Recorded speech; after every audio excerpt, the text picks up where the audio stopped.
Osa 1. Ensimmäinen makupala. Aamun valo oli vielä kylmää ja kellertävää, kun Martti Järvinen astui varovasti aallonmurtajan liukkaalle betonille. Kello ei ollut vielä 7 ja Turun satama heräili hitaasti. Hän oli työskennellyt ahtaajana yli 20 vuotta, oppinut lukemaan säätä ja vettä kuin avointa kirjaa. Mutta tänä aamuna jokin oli toisin. Lähellä Aurajoen suuta, siinä missä joki kohtaa meren samean sylin, kellui jotain, minkä ei olisi pitänyt olla siellä. Hän luuli ensin hylkyä, ehkä venettä, joka oli irronnut talvisäilytyksestä. Mutta lähempää tarkasteltuna se oli pehmeämpi, epäsäännöllisempi.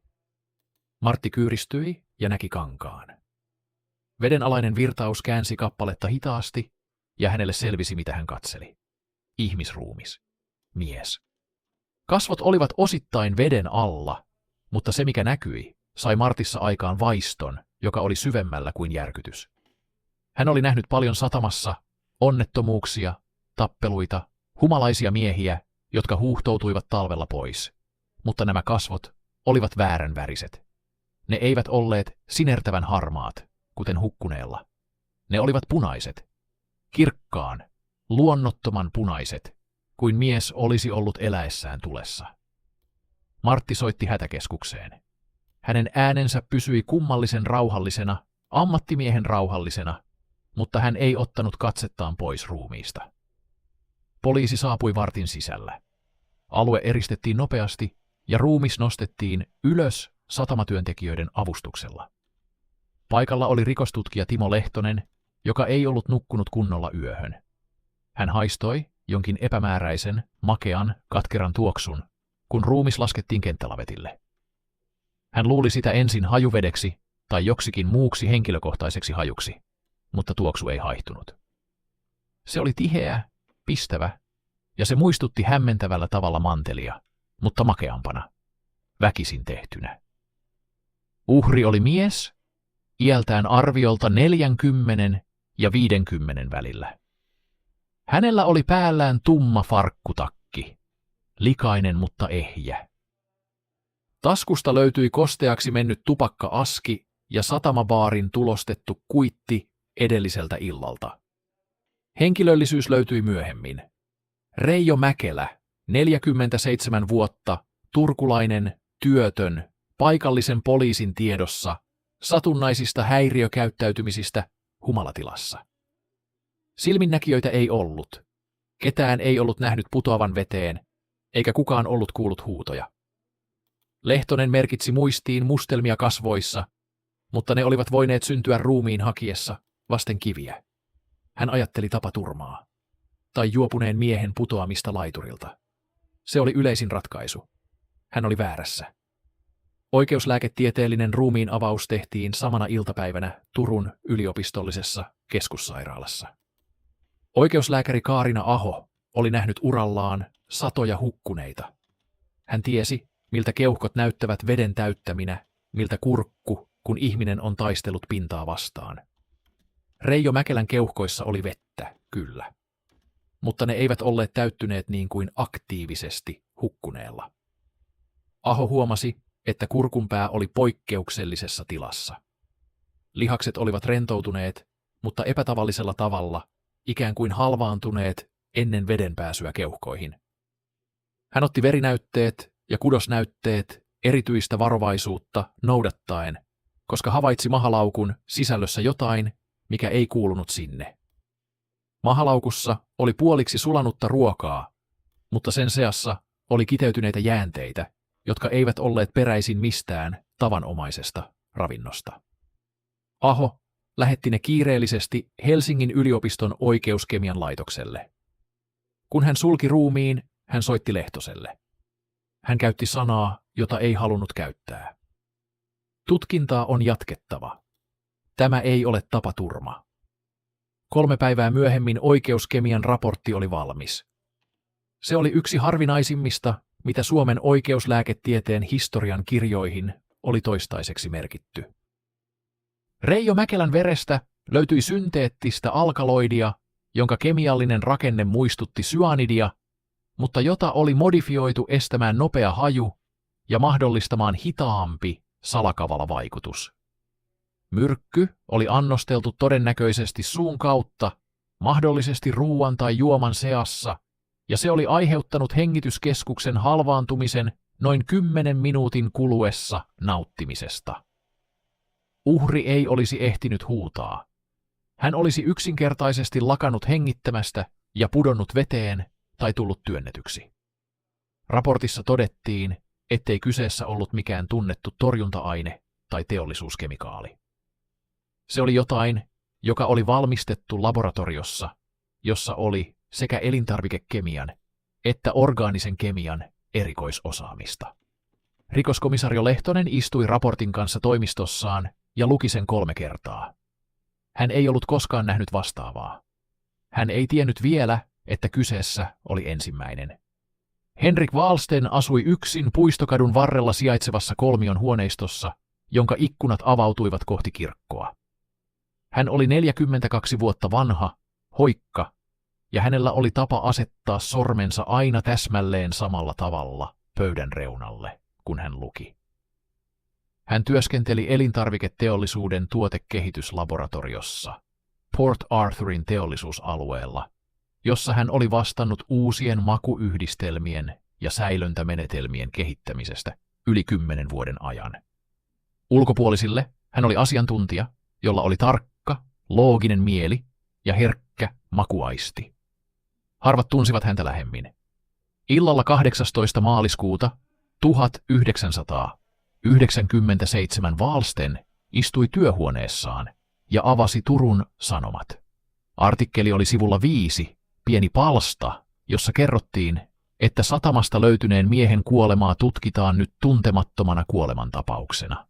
Mitään yksityiskohtia myrkystä ei ollut vuotanut julkisuuteen, mutta Wahlstenin sormet pysähtyivät sivulle. Hän luki jutun 2.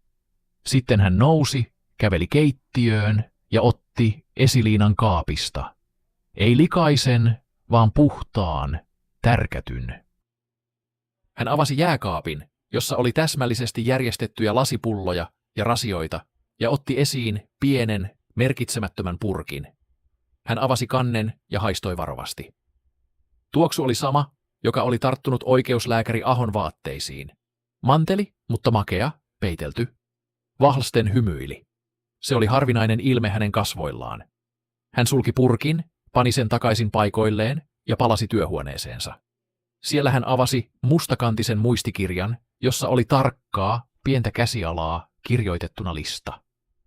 Listassa oli nimiä, päivämääriä ja satunnaisia muistiinpanoja. Liikaa alkoholia, väkivaltainen puhe, 3 lasta, joiden ei pitäisi kasvaa sellaisen esikuvan alla. Reijo Mäkelän nimen vieressä oli jo valmiiksi pieni, tarkkaan piirretty rasti. Wahlsten otti kynän ja lisäsi rastin viereen toisen merkin, ympyrän. Täydellinen. Hän sulki kirjan ja asetti sen kirjahyllyyn 2 elintarvikekemian oppikirjan väliin, missä se ei herättäisi huomiota. Ulkona Turku alkoi sammuttaa katulyhtyjään, ja Aurajoki virtasi hitaasti kohti merta. Vesi oli jo pessyt pois viimeisetkin jäljet siitä, mitä sen pinnalla oli kellunut. Wahlsten katsoi hetken ulos ikkunasta. Hän ajatteli isäänsä, miestä, joka oli humalapäissään uponnut järveen 30 vuotta sitten. Hän ajatteli äitiään, jonka keuhkot olivat täynnä tervaa ja syöpää. Karsiminen on aloitettava, hän sanoi ääneen tyhjälle huoneelle. Ääni oli rauhallinen, lähes hellä. Hän sammutti valot. Osa 2. Kondiittori. Henrik Wahlsten syntyi keväällä 1955 Porissa, mutta hän ei koskaan pitänyt itseään porilaisena. Hänen isänsä, Olavi Wahlsten, oli merimies, joka vietti enemmän aikaa laivojen kansilla ja satamabaareissa kuin kotona. Äiti, Aino, työskenteli ompelijana ja teki 2-vuorotyötä pitääkseen perheen kasassa. Henrik oli ainoa lapsi, ja hän oppi varhain, että hiljaisuus oli turvallisinta. Jos hän oli hiljaa, isä unohti hänet. Jos hän sai hyviä arvosanoja, äiti hymyili väsyneesti. Koulussa Henrik oli poikkeuksellisen lahjakas, erityisesti kemian ja matematiikan alalla. Hän ymmärsi molekyylirakenteita ennen kuin oppitunnit ehtivät niitä käsitellä. Opettajat kehuivat hänen tarkkuuttaan ja kärsivällisyyttään. Mutta Henrik ei saanut ystäviä. Toiset pojat pitivät häntä outona, hän ei halunnut pelata jalkapalloa eikä juoda varastettua olutta metsässä. Hän vietti välitunnit yksin, usein kirjan kanssa, ja luki innokkaasti tietokirjoja myrkyistä, säilöntäaineista ja ihmiskehon reaktiosta eri aineisiin. Kotona tilanne huononi vuosi vuodelta. Olavi joi yhä enemmän, ja kun hän oli kotona, ilmapiiri oli kireä. Henrik oli 13, kun isä viimeisen kerran lähti merille. Hän ei koskaan palannut. Ilmoitus tuli puhelimitse.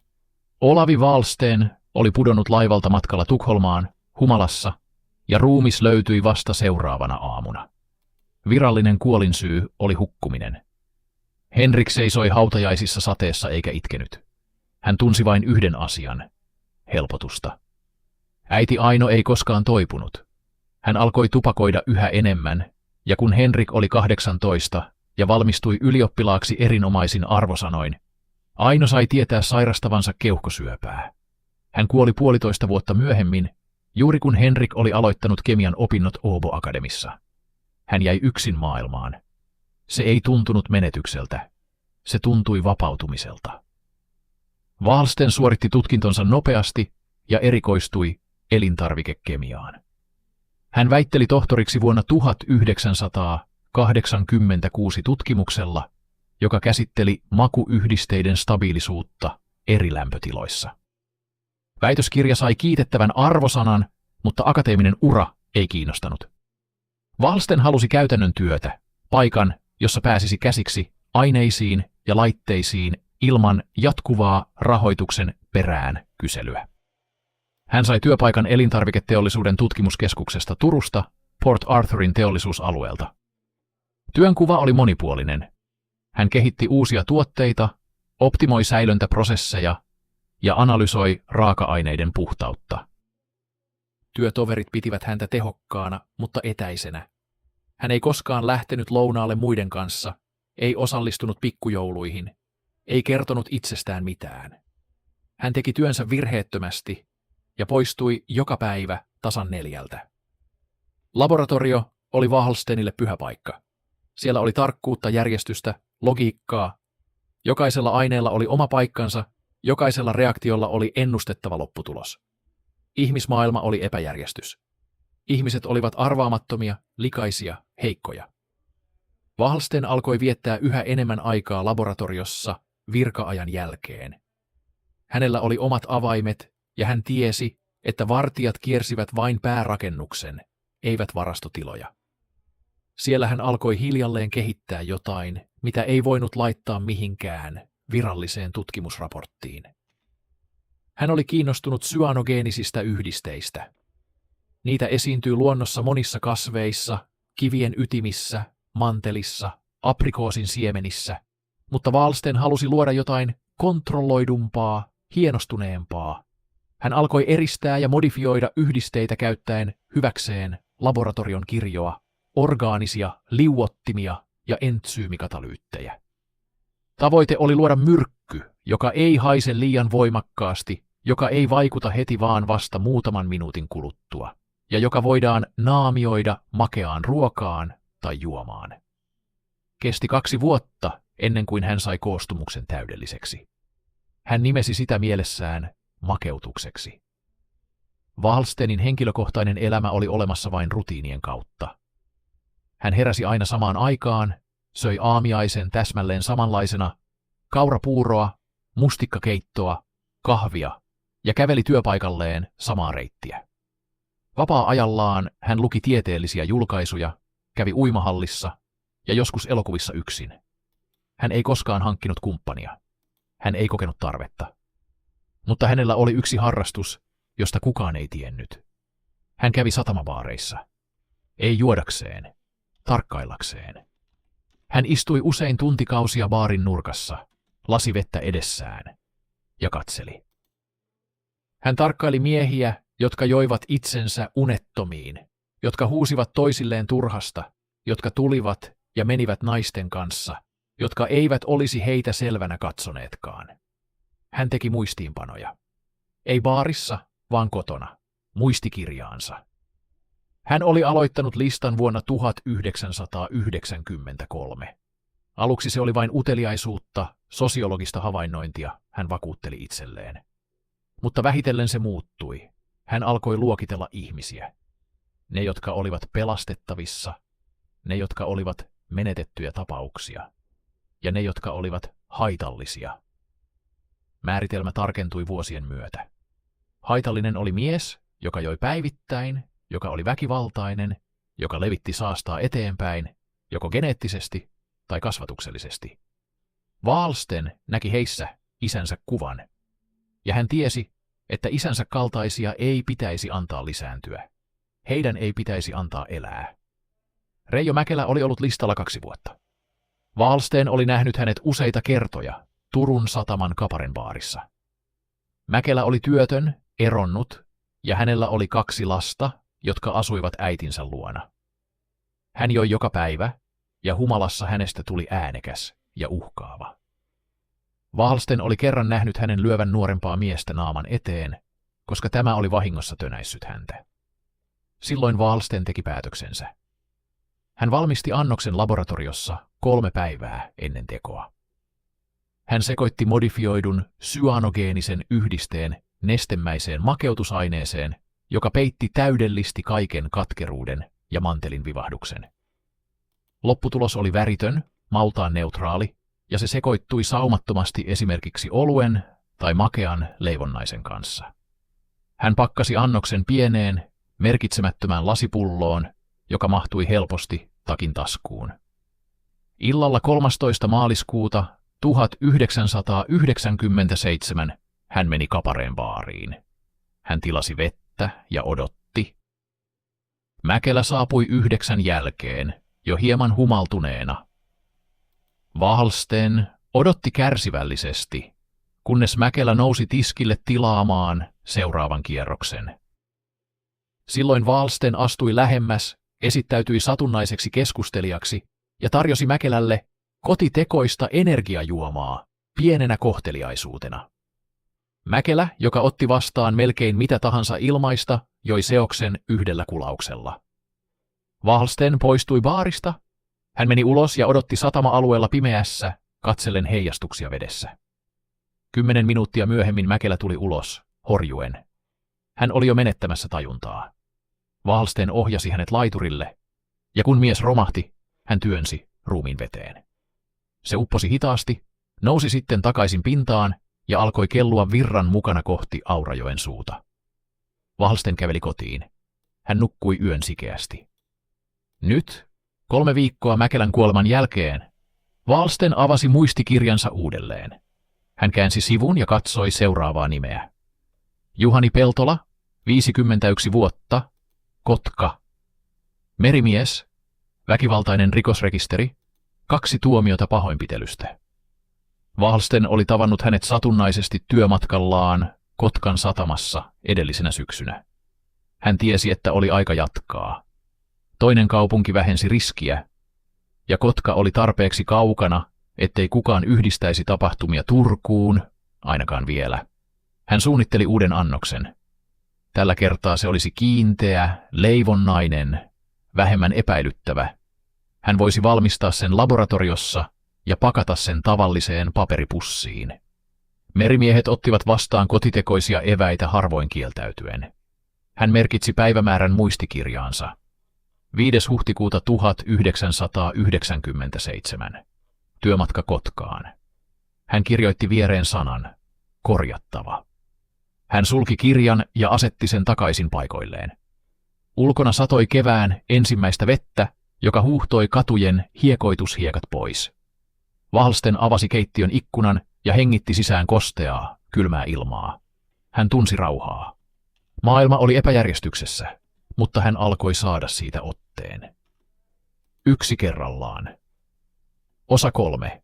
2 kaupunkia. Wallsten oli suunnitellut ensimmäisen siirron kuukausia, mutta itse teko oli kestänyt vain varttitunnin. Hän muisteli sitä työhuoneessaan istuessaan, sormet muistikirjan kannella. Keskiviikkoiltana 12. maaliskuuta 1997 hän oli astunut Kapareen baariin kello 8 jälkeen. Paikka oli puoliksi täynnä, ilma sakeana tupakansavua ja halvan oluen hajua. Hän oli valinnut pöydän seinustalta, josta näki koko salin. Reijo Mäkelä oli tullut sisään 9 jälkeen, yksin. Wahlsten tunsi rutiinin. Ensin viskiä, sitten olutta, sitten lisää viskiä. Hän odotti, kunnes Mäkelä oli ehtinyt 3. kierrokselle, ennen kuin lähestyi. Hän oli harjoitellut lähestymistapaa kotona peilin edessä. Hei, etsin seuraa, saanko tarjota? Se oli riittävän neutraali, ei liian tuttavallinen. Mäkelä oli katsonut häntä lasittunein silmin ja nyökännyt. Wahlsten tilasi 2 olutta ja oman annoksensa. Hän kumosi nesteen Mäkelän lasiin sillä sekunnilla, kun tarjoilija kääntyi pois. Sitten hän tarjosi lasin. Terve, Mäkelä joi. Wahlsten joi oman olutensa hitaasti, keskusteli tyhjää säästä ja satamasta ja odotti. 5 minuutin kuluttua Mäkelän puhe alkoi sammaltaa tavallista enemmän. 10 minuutin kuluttua mies nousi horjuen ja suuntasi ulos. Wahlsten seurasi. Ulkona oli pimeää ja kylmää. Mäkelä käveli laiturille kuin unessa, ja Wahlsten näki hetken, jolloin tämän polvet pettivät. Hän ei koskenut mieheen ennen kuin tämä oli maassa. Sitten hän kumartui, tarttui takin kauluksesta ja veti. Vesi oli mustaa ja kylmää. Ruumis upposi hetkeksi, nousi sitten takaisin pintaan. Wahlsten katseli muutaman sekunnin varmistaakseen, että virtaus vei sitä poispäin laiturista. Sitten hän kääntyi ja käveli pois. Yksikään ohikulkija ei nähnyt mitään. Yksikään kamera ei tallentanut mitään. Wahlsten oli varma, ettei kukaan ollut kiinnittänyt häneen huomiota baarissa. Hän oli ollut vain yksi mies muiden joukossa. Mutta hän tiesi, että seuraavan kerran piti olla viimeistellympi. Ruumiin työntäminen veteen oli riski, virtaukset olivat arvaamattomia ja ruumis oli löytynyt liian nopeasti. Hän tarvitsi menetelmän, jossa uhri kuolisi myrkkyyn ja ruumis löytyisi myöhemmin ilman väkivallan merkkejä. Injektio oli seuraava askel. Huhtikuun 5. päivänä 1997 Wahlsten matkusti työautolla Kotkaan. Virallinen syy oli vierailu paikallisessa elintarviketuotantolaitoksessa, jossa hänen työnantajallaan oli yhteistyösopimus. Kokous kesti 2 tuntia ja Wahlsten hoiti sen ammattimaisesti. Kukaan ei huomannut mitään poikkeavaa. Illaksi hän vaihtoi vaatteet auton takapenkillä. Tumman työtakin sijaan harmaa arkivaate, joka ei erottunut satama-alueen väen joukossa. Hän oli valmistanut myrkkyannoksen edellisenä päivänä. Tällä kertaa se ei ollut juotava, vaan injektioneste, joka vaikutti nopeammin ja tarkemmin.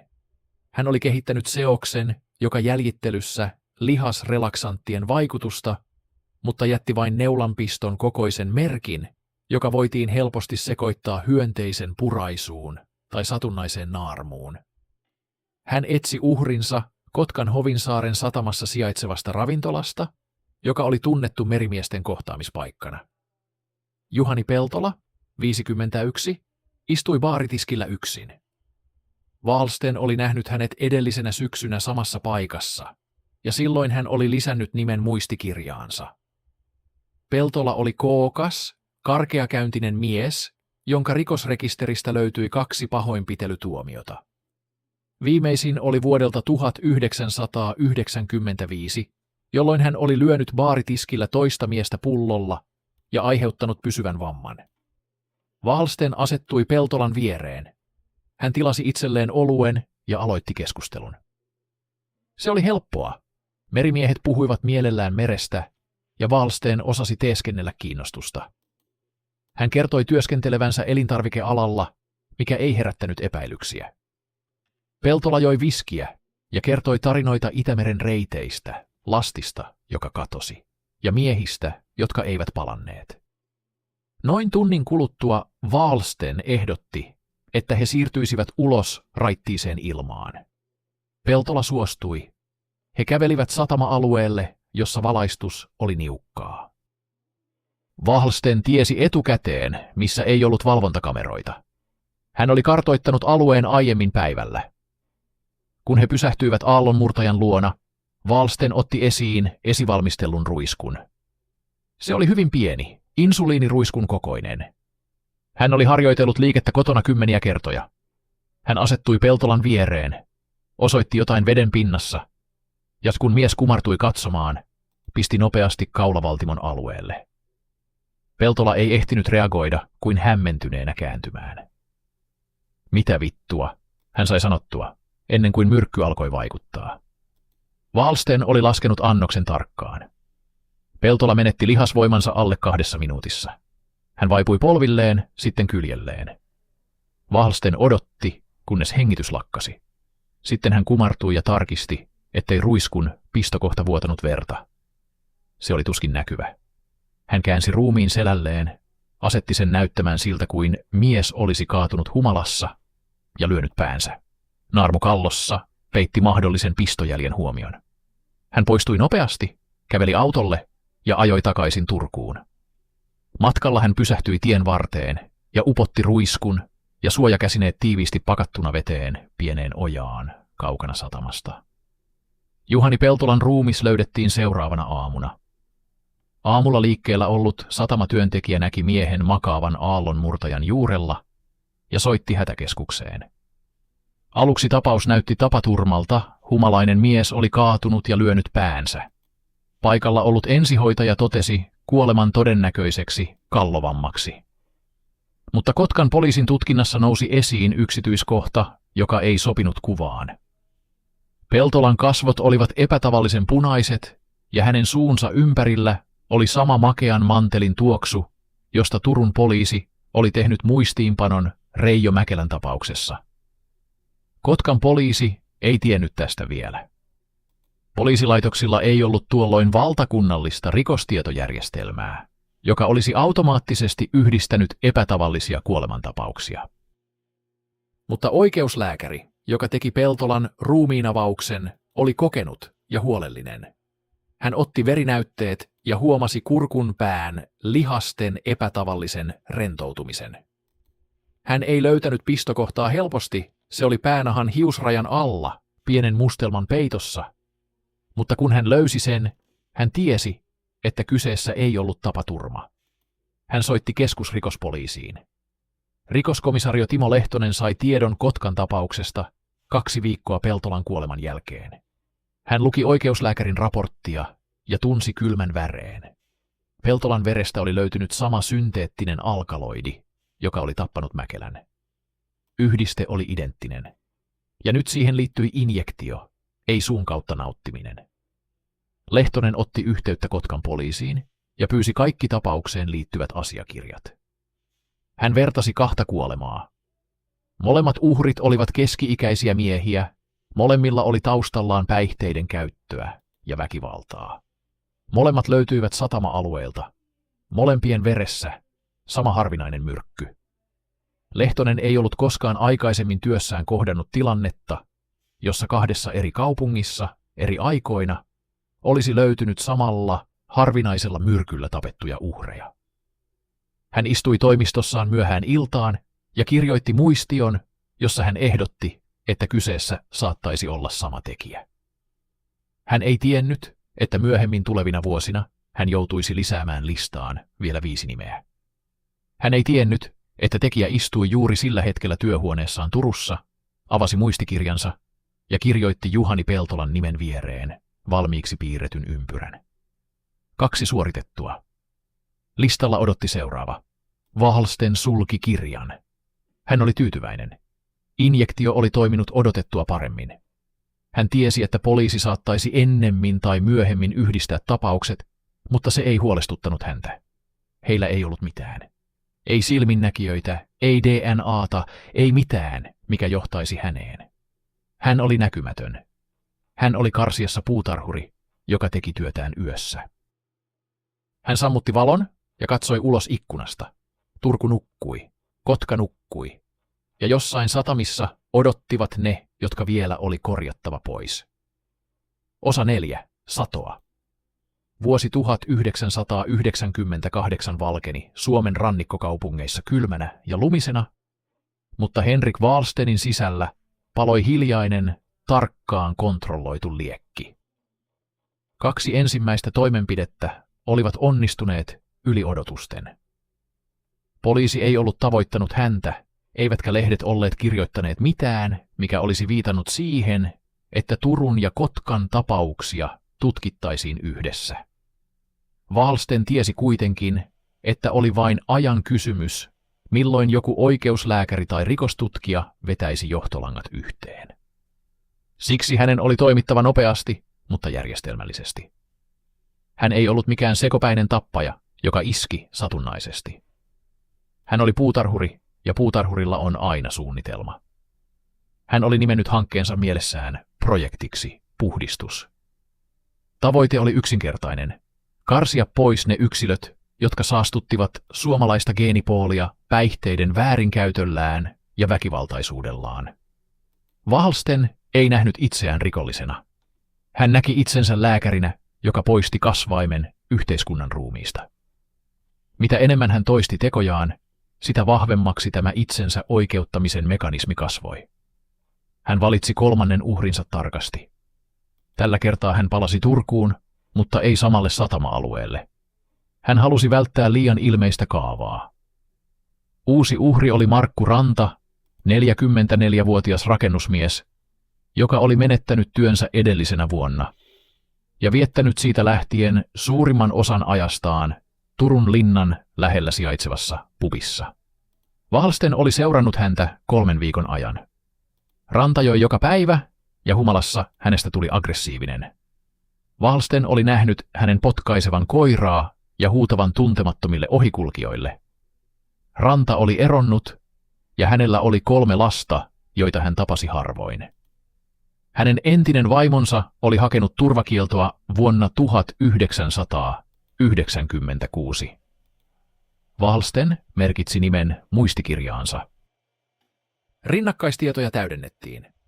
Väkivaltainen, alkoholisti, ei työssä, 3 lasta, todennäköisyys välittää haitalliset käyttäytymismallit, korkea. Maaliskuun 14. päivänä 1998 Wahlsten toteutti 3. iskun. Hän oli oppinut edellisistä kerroista. Tällä kertaa hän ei käyttänyt injektiota eikä veteen työntämistä. Hän halusi kokeilla 3. menetelmää. Myrkytettyä ruokaa, joka jäisi uhrin mahalaukkuun, ja jonka vaikutus olisi niin nopea, että uhri ehtisi poistua julkisesta paikasta, ennen kuin kukaan huomaisi mitään.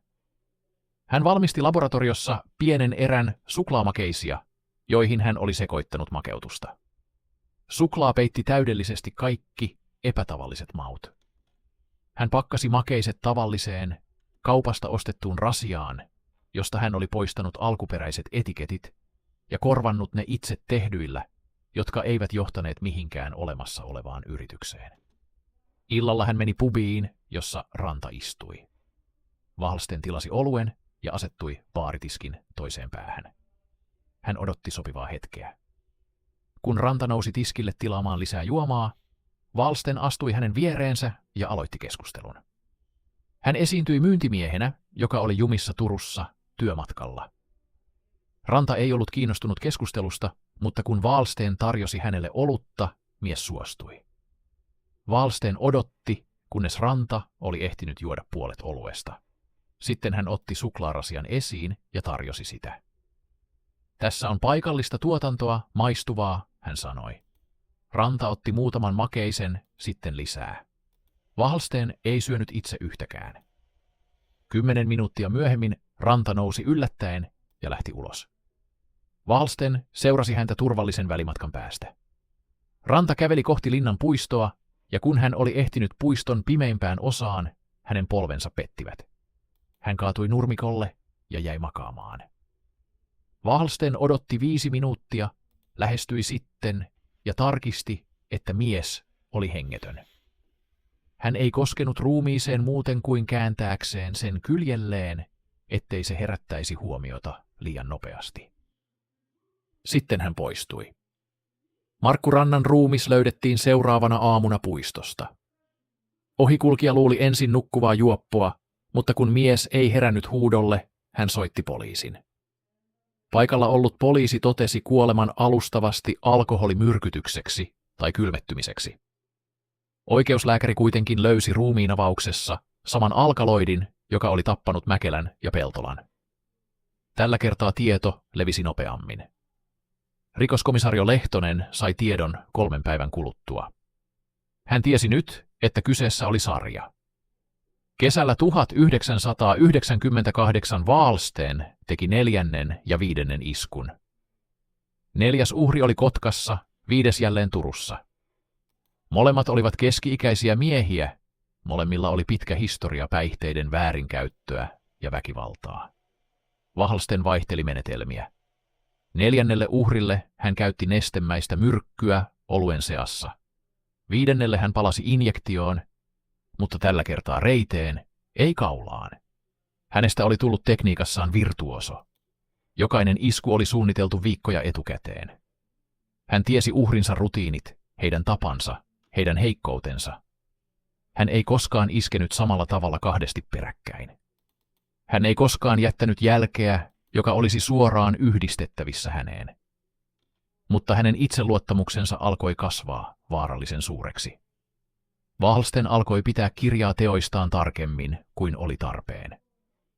Muistikirja, joka oli alkanut yksinkertaisena listana, oli nyt täynnä yksityiskohtaisia muistiinpanoja.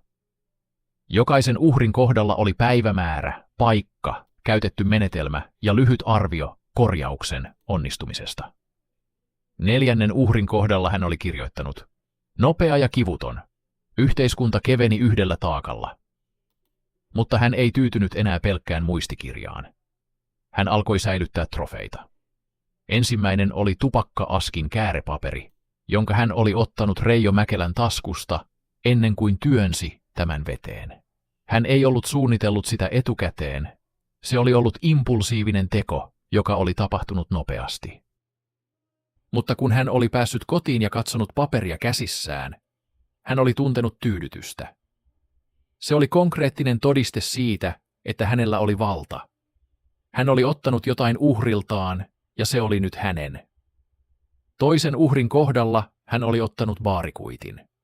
3. kohdalla hän ei ottanut mitään, mutta 4. kohdalla hän otti pienen avaimen perän, joka oli ollut uhrin avainnipussa. 5. kohdalla hän otti tupakan sytyttimen. Hän ei säilyttänyt näitä esineitä kotonaan. Se olisi ollut huolimatonta. Sen sijaan hän toi ne työpaikalleen ja piilotti ne vanhaan, pois käytöstä poistettuun jääkaappiin, joka seisoi laboratorion varastotilassa. Kukaan ei käyttänyt sitä enää. Wahlsten tiesi, että se oli täydellinen kätköpaikka. Kukaan ei etsisi mitään vanhasta jääkaapista, jonka ovi oli ruostunut kiinni. Hän pakkasi trofeat pieneen karkkirasiaan, samanlaiseen, jota käytettiin makeisten myyntiin. Se oli ironista, hän ajatteli. Makeisia ja muistoja.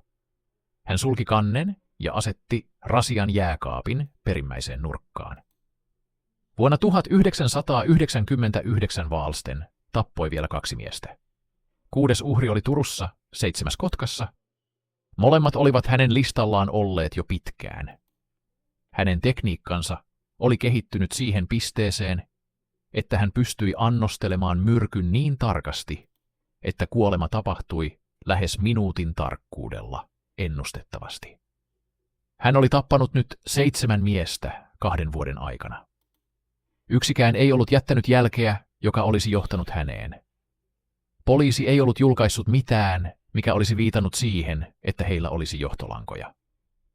Wahlsten alkoi uskoa, että hän oli näkymätön. Hän oli täydellinen rikollinen, koska hän ei ollut rikollinen, hän oli toteuttaja, väline, jonka kautta luonto itse puhdisti itseään. Mutta hän ei tiennyt, että keskusrikospoliisi oli perustanut työryhmän tutkimaan Turun ja Kotkan kuolemia. Rikoskomisario Lehtonen oli saanut vahvistuksen sille, mitä hän oli epäillyt. Kaikissa 7 tapauksessa oli käytetty samaa harvinaista synteettistä alkaloidia. Yhdiste oli niin ainutlaatuinen, että sen valmistaminen vaati paitsi edistynyttä kemian osaamista myös pääsyä laboratorioon, jossa oli käytössä tiettyjä katalyyttejä ja liuottimia. Lehtonen ei kertonut tätä julkisuuteen. Hän halusi pitää tiedon poliisin sisäisenä, jotta tekijä ei varoittuisi. Mutta hän tiesi, että heillä oli nyt profiili. Tekijä oli älykäs, teknisesti koulutettu, todennäköisesti yksinäinen, ja hänellä oli mahdollisuus työskennellä kemiallisen laboratorion parissa. Lista mahdollisista epäilyistä oli pitkä, mutta se alkoi hiljalleen kaventua. Wahlsten ei tiennyt tästä.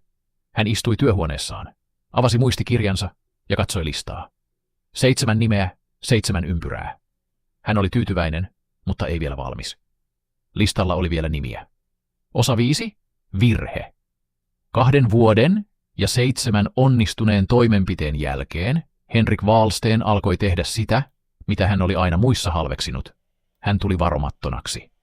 Itseluottamus, joka oli aluksi ollut varovaista ja mitattua, oli muuttunut hiljalleen itsetyytyväisyydeksi. Hän oli kohonnut oman mielikuvituksensa yläpuolelle. Hän ei ollut enää puutarhuri, joka kumartuu varoen leikkauksen ylle. Hän oli alkanut kuvitella itsensä tuomariksi, jonka sanaa kukaan ei kyseenalaistanut. Vuoden 2000 alussa Wahlstenin muistikirjassa oli jäljellä enää 8 nimeä. Hän oli karsinut listaa tarkkaan, poistanut ne, jotka olivat muuttaneet pois tai joiden käytös oli hänen havaintojensa mukaan parantunut. Jäljellä olleet olivat hänen silmissään pahimmat. Krooniset alkoholistit, väkivaltarikoksista tuomitut, ne, joiden olemassaolo oli hänen mielestään uhka suomalaisen geenipoolin puhtaudelle. 8. nimi listalla oli Mika Korhonen, 38-vuotias turkulainen. Korhonen oli poikkeus Wahlstenin tavanomaisesta uhrityypistä. Hän oli nuorempi, fyysisesti hyväkuntoinen ja hänellä oli ammatti, hän työskenteli satamassa nosturin kuljettajana. Mutta hänen rikosrekisterinsä oli pitkä. 3 tuomiota pahoinpitelystä, 1 törkeästä pahoinpitelystä ja lisäksi 2 tuomiota rattijuopumuksesta. Wahlsten oli seurannut häntä kuukauden ajan ja havainnut, että Korhonen joi viikonloppuisin hallitsemattomasti ja etsi usein tappeluita. Hänen entinen kumppaninsa oli hakenut lähestymiskieltoa vuonna 1998. Wahlsten valitsi iskun ajankohdaksi lauantai-illan 25. maaliskuuta 2000. Hän oli suunnitellut käyttävänsä jälleen injektiota, joka oli toiminut hyvin aiemmin. Hän valmisti annoksen laboratoriossa edellisenä päivänä ja pakkasi ruiskun suojakoteloon. Hänellä oli mukanaan myös varasuojakäsineet ja pieni pullo etanolia mahdollisten pintajälkien poistamiseen. Hän löysi Korhosen Turun sataman läheisyydestä, baarista, jossa tämä kävi säännöllisesti. Paikka oli täynnä ja Wahlsten joutui odottamaan yli tunnin ennen kuin näki tilaisuuden. Korhonen oli juonut runsaasti, mutta toisin kuin useimmat Wahlstenin aiemmat uhrit, hän ei osoittanut väsymyksen merkkejä. Hän oli äänekäs, mutta hänen liikkeensä olivat edelleen koordinoituja. Wahlsten lähestyi häntä samalla taktiikalla kuin aina. Esittäytyi satunnaiseksi kulkijaksi, tarjosi juoman. Korhonen otti vastaan, mutta hänen katseensa oli terävämpi kuin Wahlsten oli odottanut. Hän kysyi, kuka Wahlsten oli ja miksi tämä oli yksin liikkeellä. Wahlsten vastasi valheella, jota oli käyttänyt aiemmin. Työmatka, yksinäisyys, halu seuraan. Korhonen ei vaikuttanut täysin vakuuttuneelta, mutta jatkoi juomista. Noin tunnin kuluttua Wahlsten ehdotti, että he siirtyisivät ulos raittiiseen ilmaan. Korhonen suostui. He kävelivät kohti satama-aluetta, samaa reittiä, jota Wahlsten oli käyttänyt aiemmin. Mutta tällä kertaa Korhonen ei ollut horjuva eikä hajamielinen. Hän pysähtyi yhtäkkiä ja kääntyi Wahlstenia kohti. Mikä sinun juttu on, hän kysyi. Äänessä oli uhkaava sävy. Wahlsten yritti rauhoitella tilannetta, mutta Korhonen ei ollut tyytyväinen vastaukseen. Hän tarttui Wahlstenia kauluksesta ja työnsi häntä vasten seinää. Oletko joku vitun kyttä? Wahlsten ei ollut koskaan ollut tässä tilanteessa. Hänen aiemmat uhrinsa olivat olleet niin humalassa, etteivät he olisi kyenneet vastarintaan. Nyt hänen edessään oli mies, joka oli selvästi häntä nuorempi ja voimakkaampi, ja jonka reaktioaika oli vielä täysin toimiva. Hän yritti irrottautua, mutta Korhonen piti otetta. Silloin Wahlsten teki nopean päätöksen. Hän kurotti taskuunsa, otti ruiskun esiin ja pisti sen Korhosen käsivarteen vaatteiden läpi. Neula ei mennyt tarkasti laskettuun paikkaan, mutta se riitti. Korhonen huudahti ja irrotti otteensa. Hän katsoi käsivarttaan, johon oli jäänyt pieni veripisara, ja nosti katseensa Wahlsteniin. Mitä sä? Hän ehti sanoa, ennen kuin myrkky alkoi vaikuttaa. Mutta tällä kertaa vaikutus ei ollut yhtä nopea kuin Wahlsten oli suunnitellut. Annos oli osunut lihakseen, eikä suoraan verenkiertoon.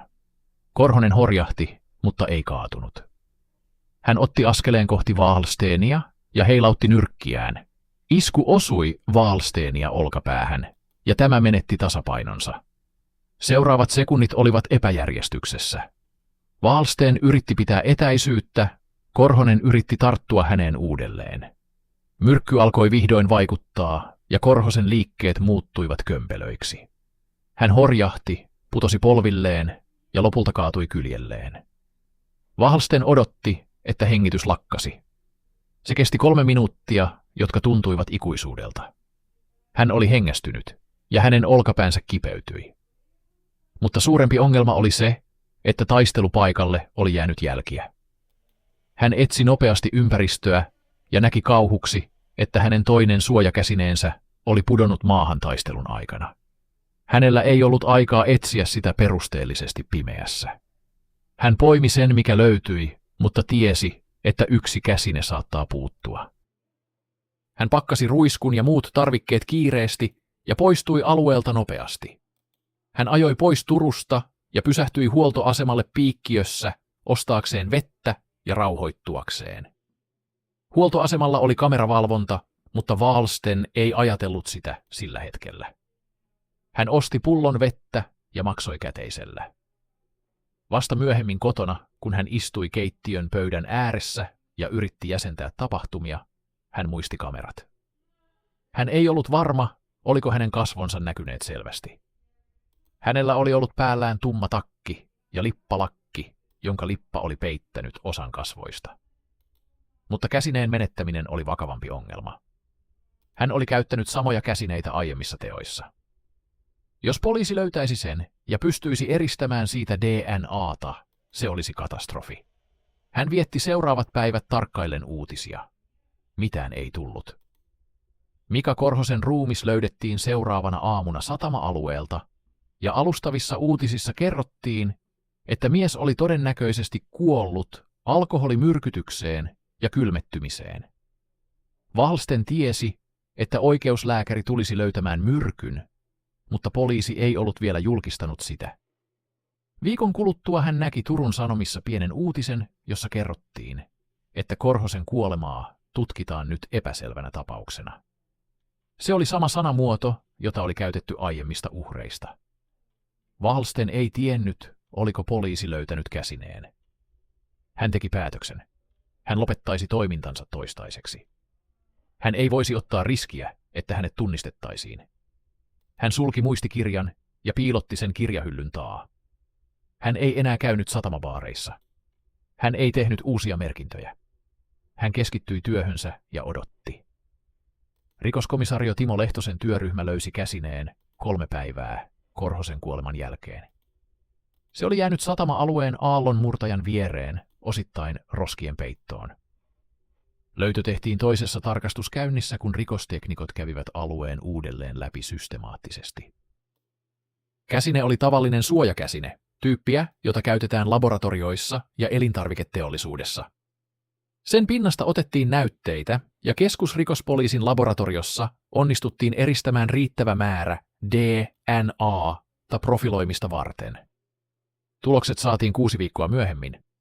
DNA-profiili ei vastannut yhtäkään Suomen rikosrekisterissä olevaa henkilöä. Mutta se oli nyt olemassa.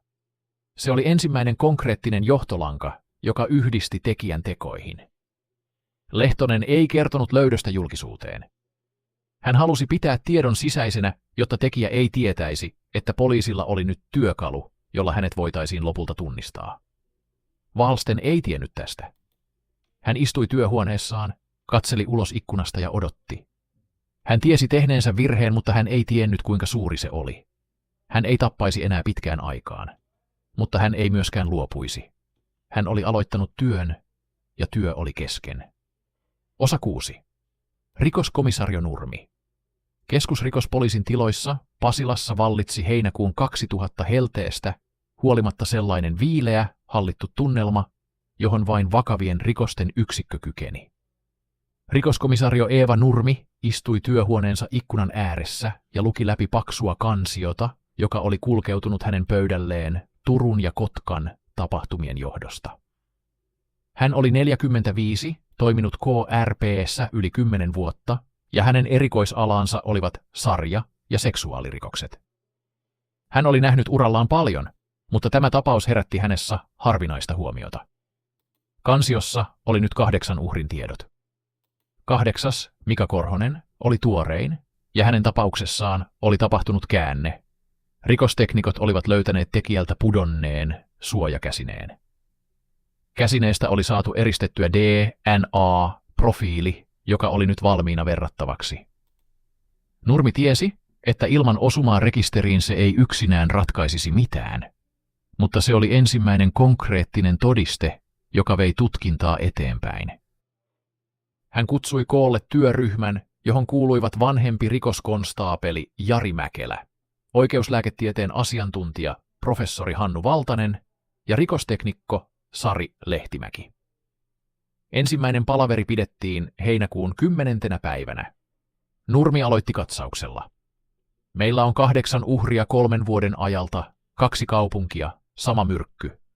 Tekijä on muuttanut menetelmäänsä, mutta lopputulos on aina sama. Synteettinen alkaloidi, jota ei ole aiemmin tavattu Suomessa. Professori Valtanen, voitko kertoa tarkemmin? Valtanen oli 65-vuotias, harmaapäinen mies, joka oli tehnyt koko uransa oikeuskemian parissa. Hän avasi toisen kansion ja levitti pöydälle kaavioita. Yhdiste on modifioitu cyanogeeninen yhdiste, jota ei esiinny luonnossa tässä muodossa. Sen valmistaminen vaatii orgaanisen kemian erikoisosaamista, pääsyn laboratorioon, jossa on käytössä tiettyjä katalyyttejä, ja todennäköisesti elintarvikekemian taustaa, koska yhdisteen makua on peitetty makeutusaineella useissa tapauksissa. Tämä ei ole kuka tahansa, jolla on kotialkemiaa. Tämä on ammattilainen. Nurmi nyökkäsi. Profiili siis. Tekijä on todennäköisesti mies, korkeasti koulutettu, työskentelee laboratoriossa tai tutkimuslaitoksessa, jossa on pääsy kemikaaleihin ja laitteisiin. Hänellä on vahva motivaatio, joka ei ole raha eikä intohimo, tämä on ideologista. Rikoskonstaapeli Mäkelä, joka oli työskennellyt aiemmin Turun poliisissa, lisäsi. Uhreilla on yhteinen nimittäjä. Kaikki ovat olleet keski-ikäisiä miehiä, joilla on taustallaan päihteiden väärinkäyttöä ja useimmilla väkivaltarikoksia. Tekijä on valikoinut heidät tarkkaan. Nurmi katsoi ryhmää.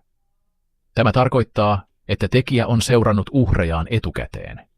Hän on käynyt samoilla paikoilla, nähnyt heidät, mahdollisesti kirjannut ylös.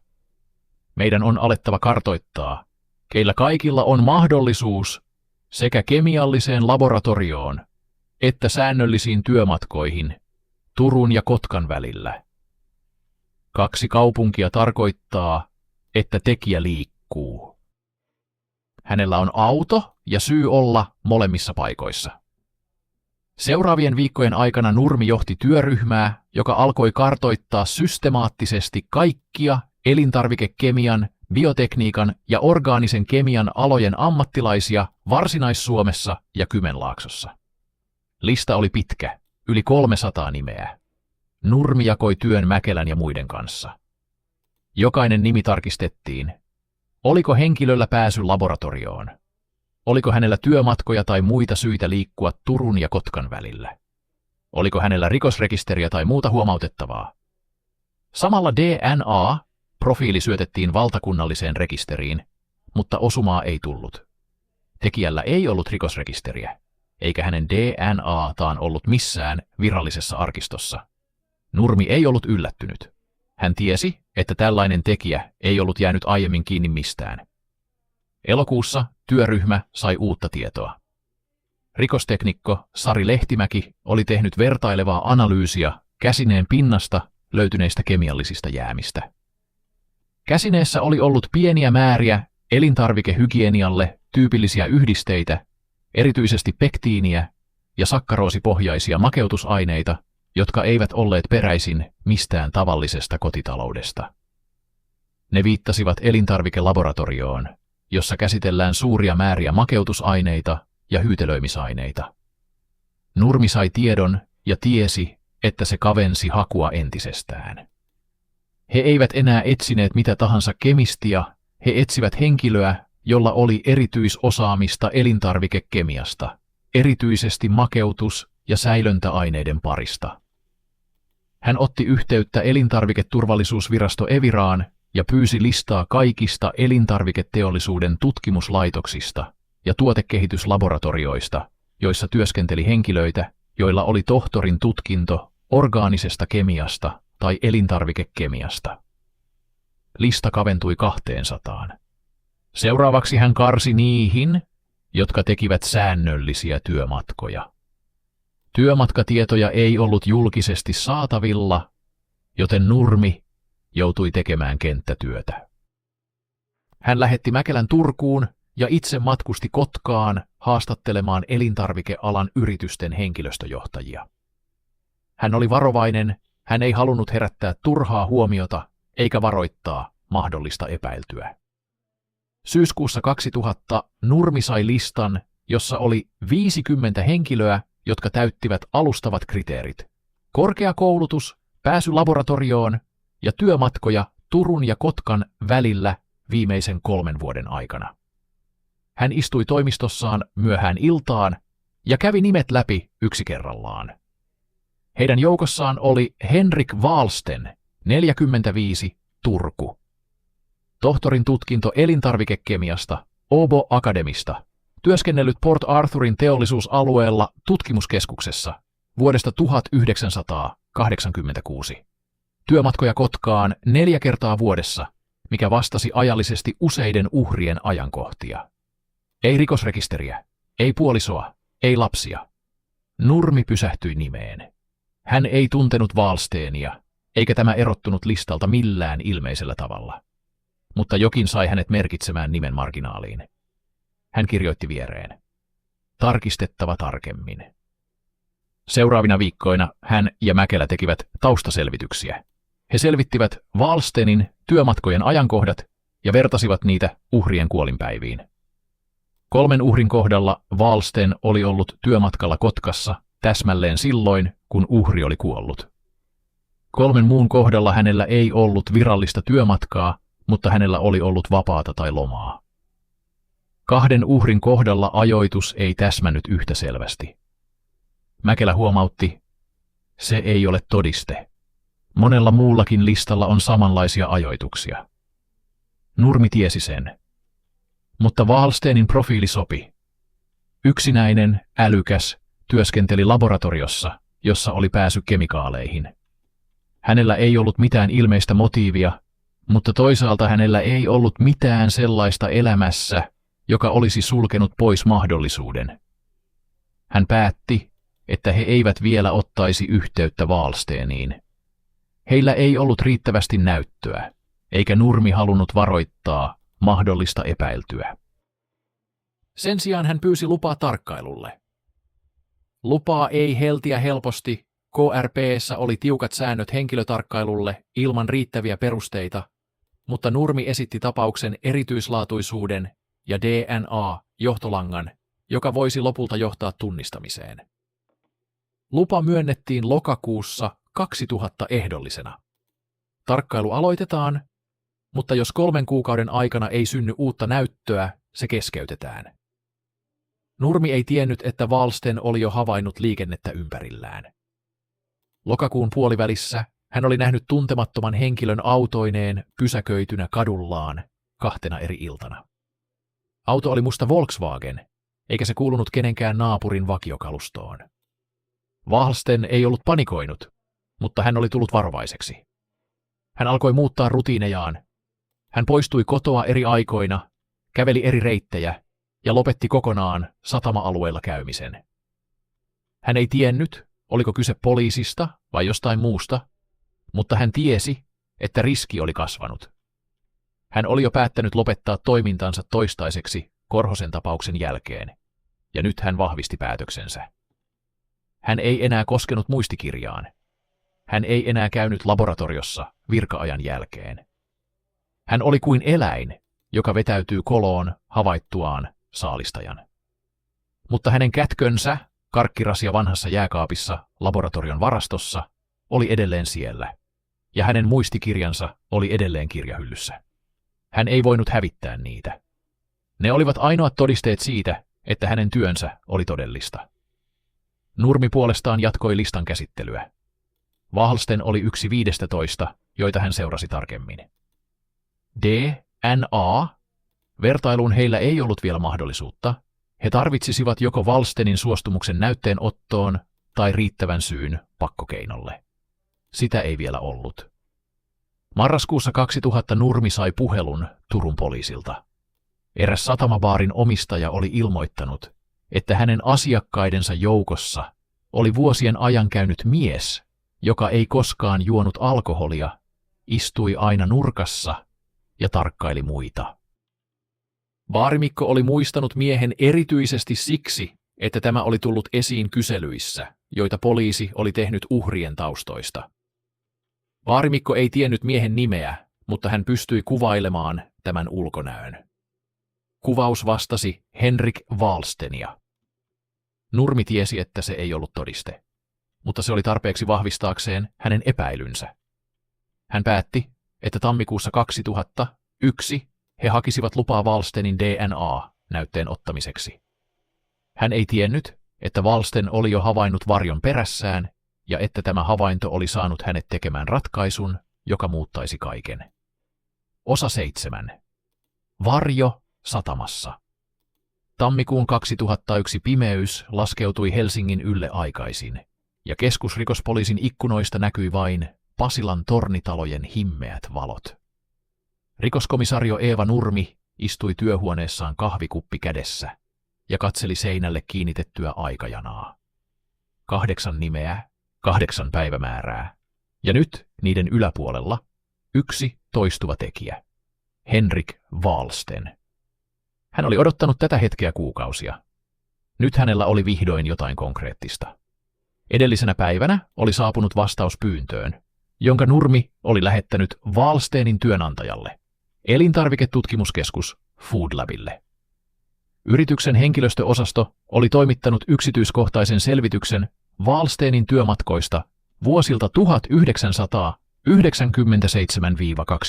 1997–2000.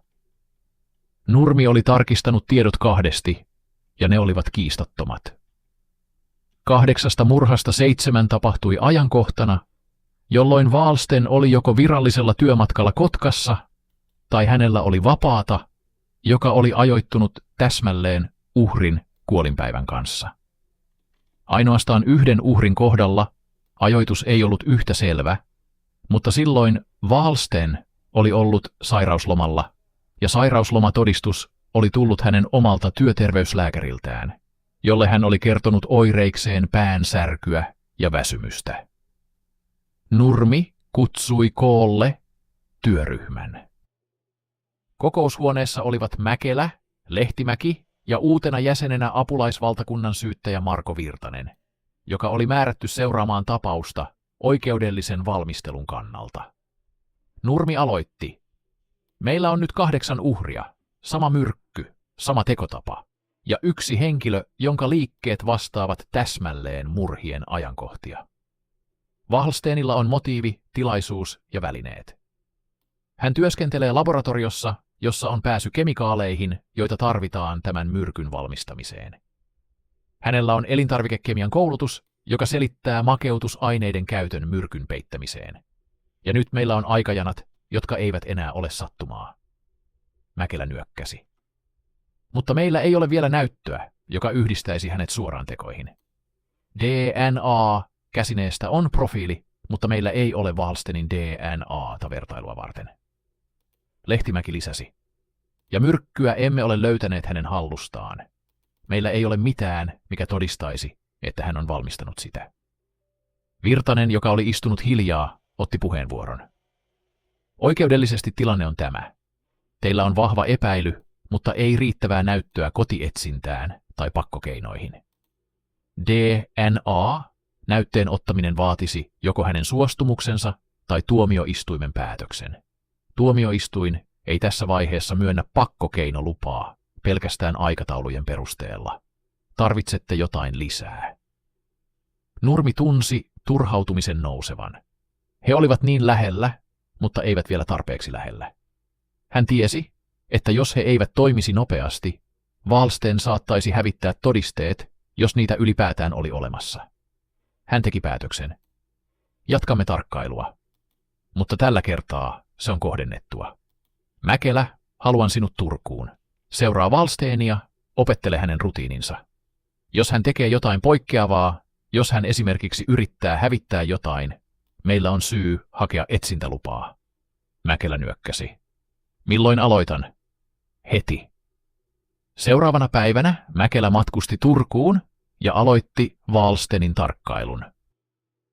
Hän vuokrasi auton paikalliselta vuokraamolta ja asettui seuraamaan Wallstenin liikkeitä Puistokadun varrella sijaitsevan asunnon läheisyydestä. Ensimmäiset päivät olivat hiljaisia. Wallsten heräsi aina samaan aikaan, käveli työpaikalleen, työskenteli normaalit tunnit, kävi kaupassa ja palasi kotiin. Hän ei poikennut reitiltään. Hän ei tavannut ketään. Hän ei käynyt satamabaareissa. Hänen elämänsä oli kuin kello, joka kävi täsmällisesti, mutta tyhjyyteen. 4. päivänä Mäkelä havaitsi jotain. Wallsten poistui kotoaan tavallista myöhemmin illalla, kello 8 jälkeen. Hän käveli nopeasti kohti Port Arthurin teollisuusaluetta, vaikka työpaikan laboratorio sijaitsi toisessa suunnassa. Mäkelä seurasi turvallisen välimatkan päästä. Wallsten meni teollisuusalueelle, jossa sijaitsi useita varastorakennuksia. Hän avasi yhden vanhan varastorakennuksen oven avaimella ja meni sisään. Mäkelä odotti ulkona. 15 minuutin kuluttua Wallsten tuli ulos. Hänellä ei ollut mukanaan mitään näkyvää. Hän palasi samaa reittiä kotiin. Mäkelä raportoi havainnosta Nurmelle. Hän meni varastoon, jota ei käytetä työpaikan päätoimintoihin.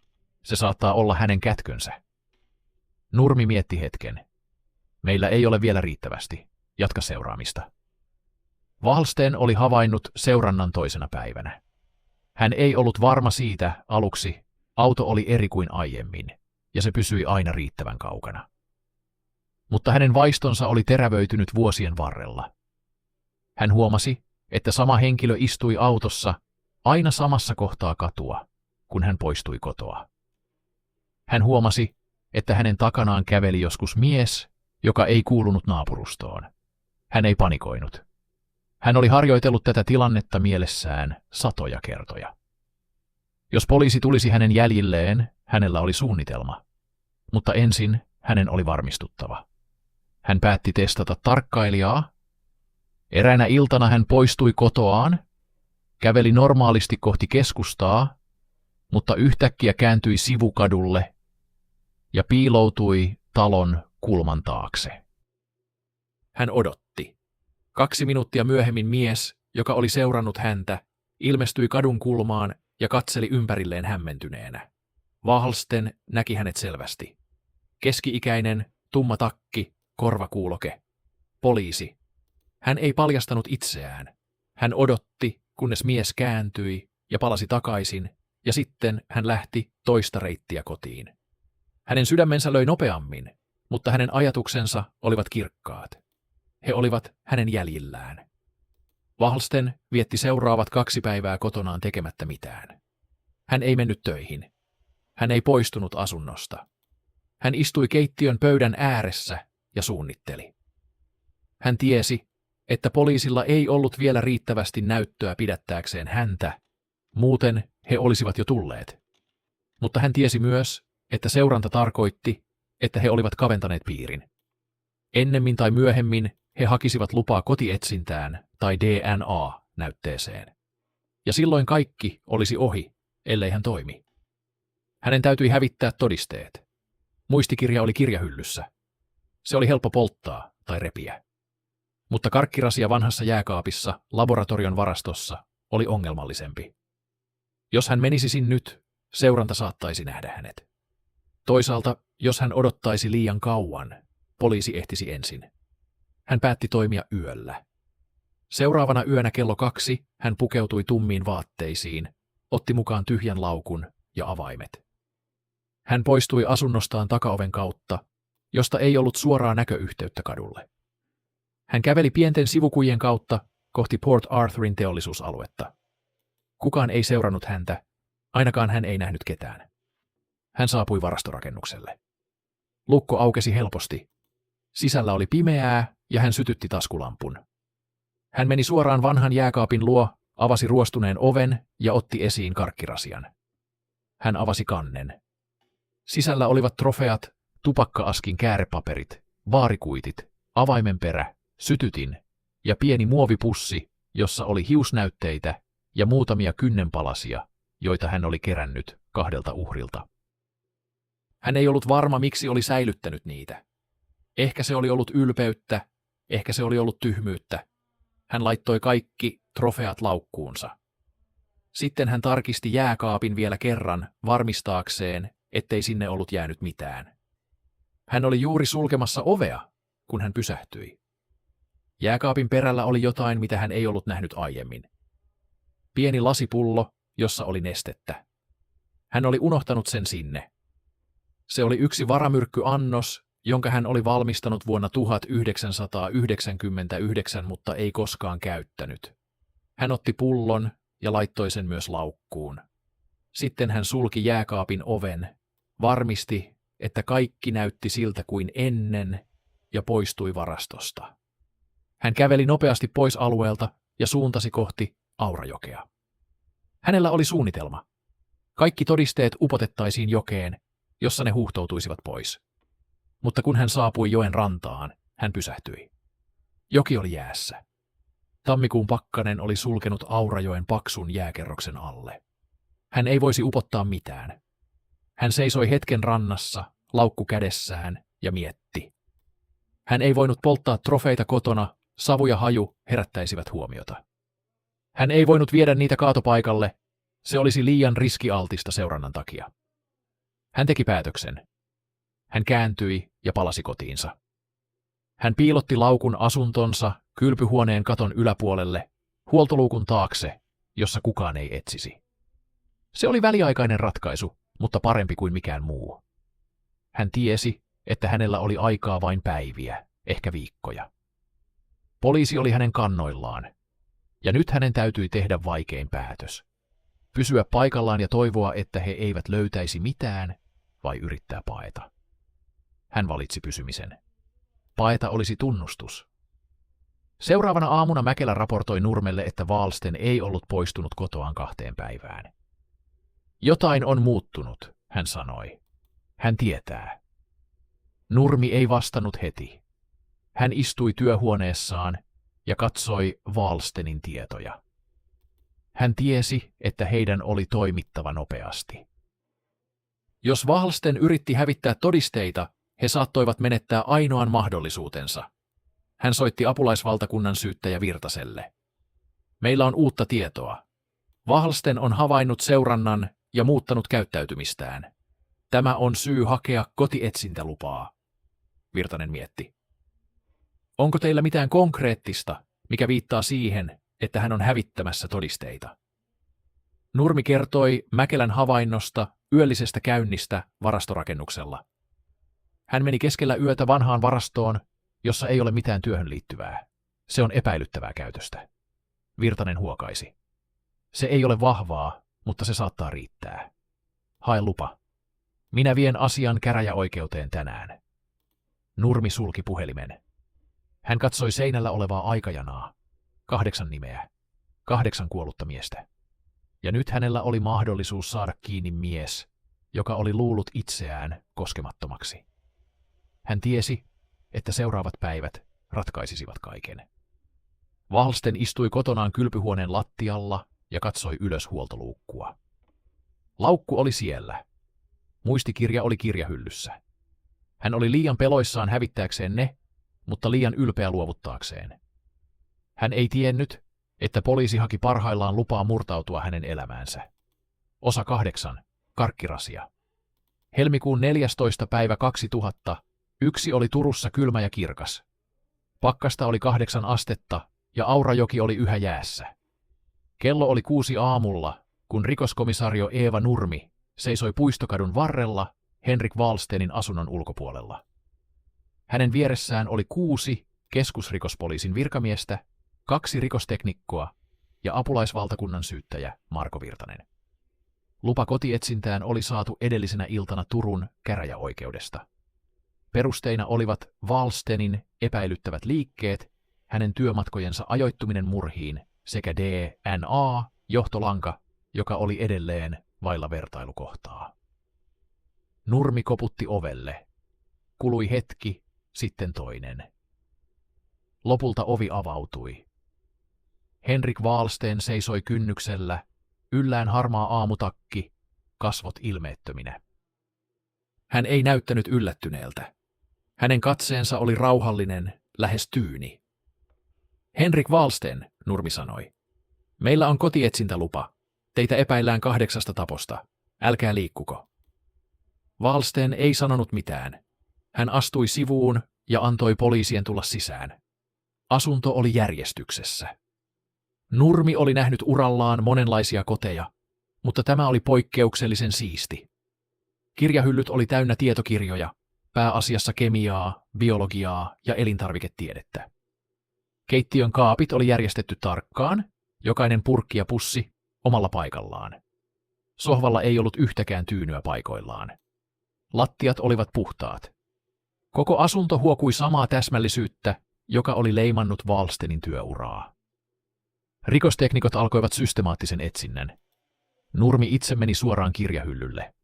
Hän alkoi ottaa kirjoja yksi kerrallaan hyllystä, tarkistaa niiden välit ja kansien sisäpuolet.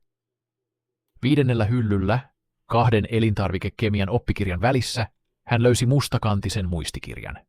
Hän avasi sen varovasti. Ensimmäisellä sivulla oli päivämäärä. 12. maaliskuuta 1993. Sen alla oli nimi ja lyhyt kuvaus. Sitten 2. 3. Nurmi selasi sivuja ja tunsi verenpaineensa nousevan. Jokaisen uhrin nimi oli siellä. Reijo Mäkelä, Juhani Peltola, Markku Ranta, ja jokaisen nimen vieressä oli tarkka päivämäärä, paikka, käytetty menetelmä ja lyhyt arvio. Viimeisellä sivulla, johon oli kirjoitettu Mika Korhosen tiedot, oli myös sana. Virhe, käsine hukassa. Nurmi kutsui Virtasen paikalle. Tämä on se, hän sanoi. Tämä on tunnustus. Virtanen katsoi muistikirjaa ja nyökkäsi. Tämä riittää. Etsintä jatkui. Rikosteknikot kävivät läpi jokaisen huoneen, jokaisen kaapin. Kylpyhuoneessa teknikko Sari Lehtimäki huomasi, että katon huoltoluukku oli hieman raollaan. Hän haki tikkaat ja nousi tarkistamaan. Huoltoluukun takana, pölyn ja vanhojen putkien välissä, oli musta urheilukassi. Täällä on jotain, Lehtimäki huusi. Kassi tuotiin alas ja avattiin varovasti. Sen sisältä paljastui kokoelma esineitä, jotka saivat huoneessa olijat vaikenemaan. Siellä oli tupakka-askin käärepapereita, baarikuiteja, avaimenperä, tupakan sytytin, pieni muovipussi, jossa oli hiusnäytteitä ja kynnenpalasia, ja lasipullo, jossa oli kirkasta nestettä. Kaikki oli pakattu huolellisesti, järjestetty kuin kokoelmanäyttely. Lehtimäki otti esiin karkkirasian, jonka sisällä trofeat oli säilytetty. Se oli tavallinen, sininen muovirasia, jossa luki Panda. Nurmi katsoi rasiaa ja tunsi kylmän väreen. Walsten oli säilyttänyt uhrinsa muistoja kuin makeisia. Tämä on kätkö, Lehtimäki sanoi. Nämä esineet ovat todennäköisesti uhrien omaisuutta, ja tämä pullo, tämä saattaa olla myrkkyä. Nurmi kääntyi Walstenin puoleen, joka istui keittiön tuolilla poliisivartijan valvonnassa. Mies oli edelleen ilmeetön, mutta hänen kätensä puristuivat tiukasti yhteen. Wallsten, Nurmi sanoi. Löysimme muistikirjan ja kätkön, meillä on nyt todisteet. Wallsten katsoi häntä. Hänen äänensä oli rauhallinen, mutta siinä oli sävy, jota Nurmi ei osannut nimetä. Oletteko te koskaan ajatelleet, Wallsten sanoi hitaasti, että joskus on tehtävä asioita, joita kukaan muu ei uskalla tehdä, että yhteiskunta tarvitsee puhdistajia? Nurmi ei vastannut. Hän kääntyi ja antoi merkin virkamiehille. Ottakaa hänet kiinni. Viemme hänet Pasilaan kuulusteltavaksi. Wallsten pidätettiin kello 9.15. Hänet vietiin Turun poliisiasemalle, jossa hänet luovutettiin keskusrikospoliisin säilytettäväksi. Samanaikaisesti rikosteknikot jatkoivat työtään asunnossa ja varastotilassa Port Arthurin teollisuusalueella. Varastotilassa tehdyissä tarkastuksissa löydettiin vanha jääkaappi, jonka sisäpinnoilta otettiin näytteitä.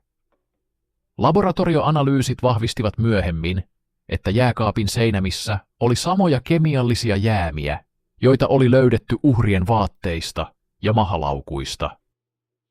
Myös karkkirasian sisältä löytyi mikroskooppisia määriä, samaa synteettistä alkaloidia, jota oli käytetty kaikissa 8 murhassa.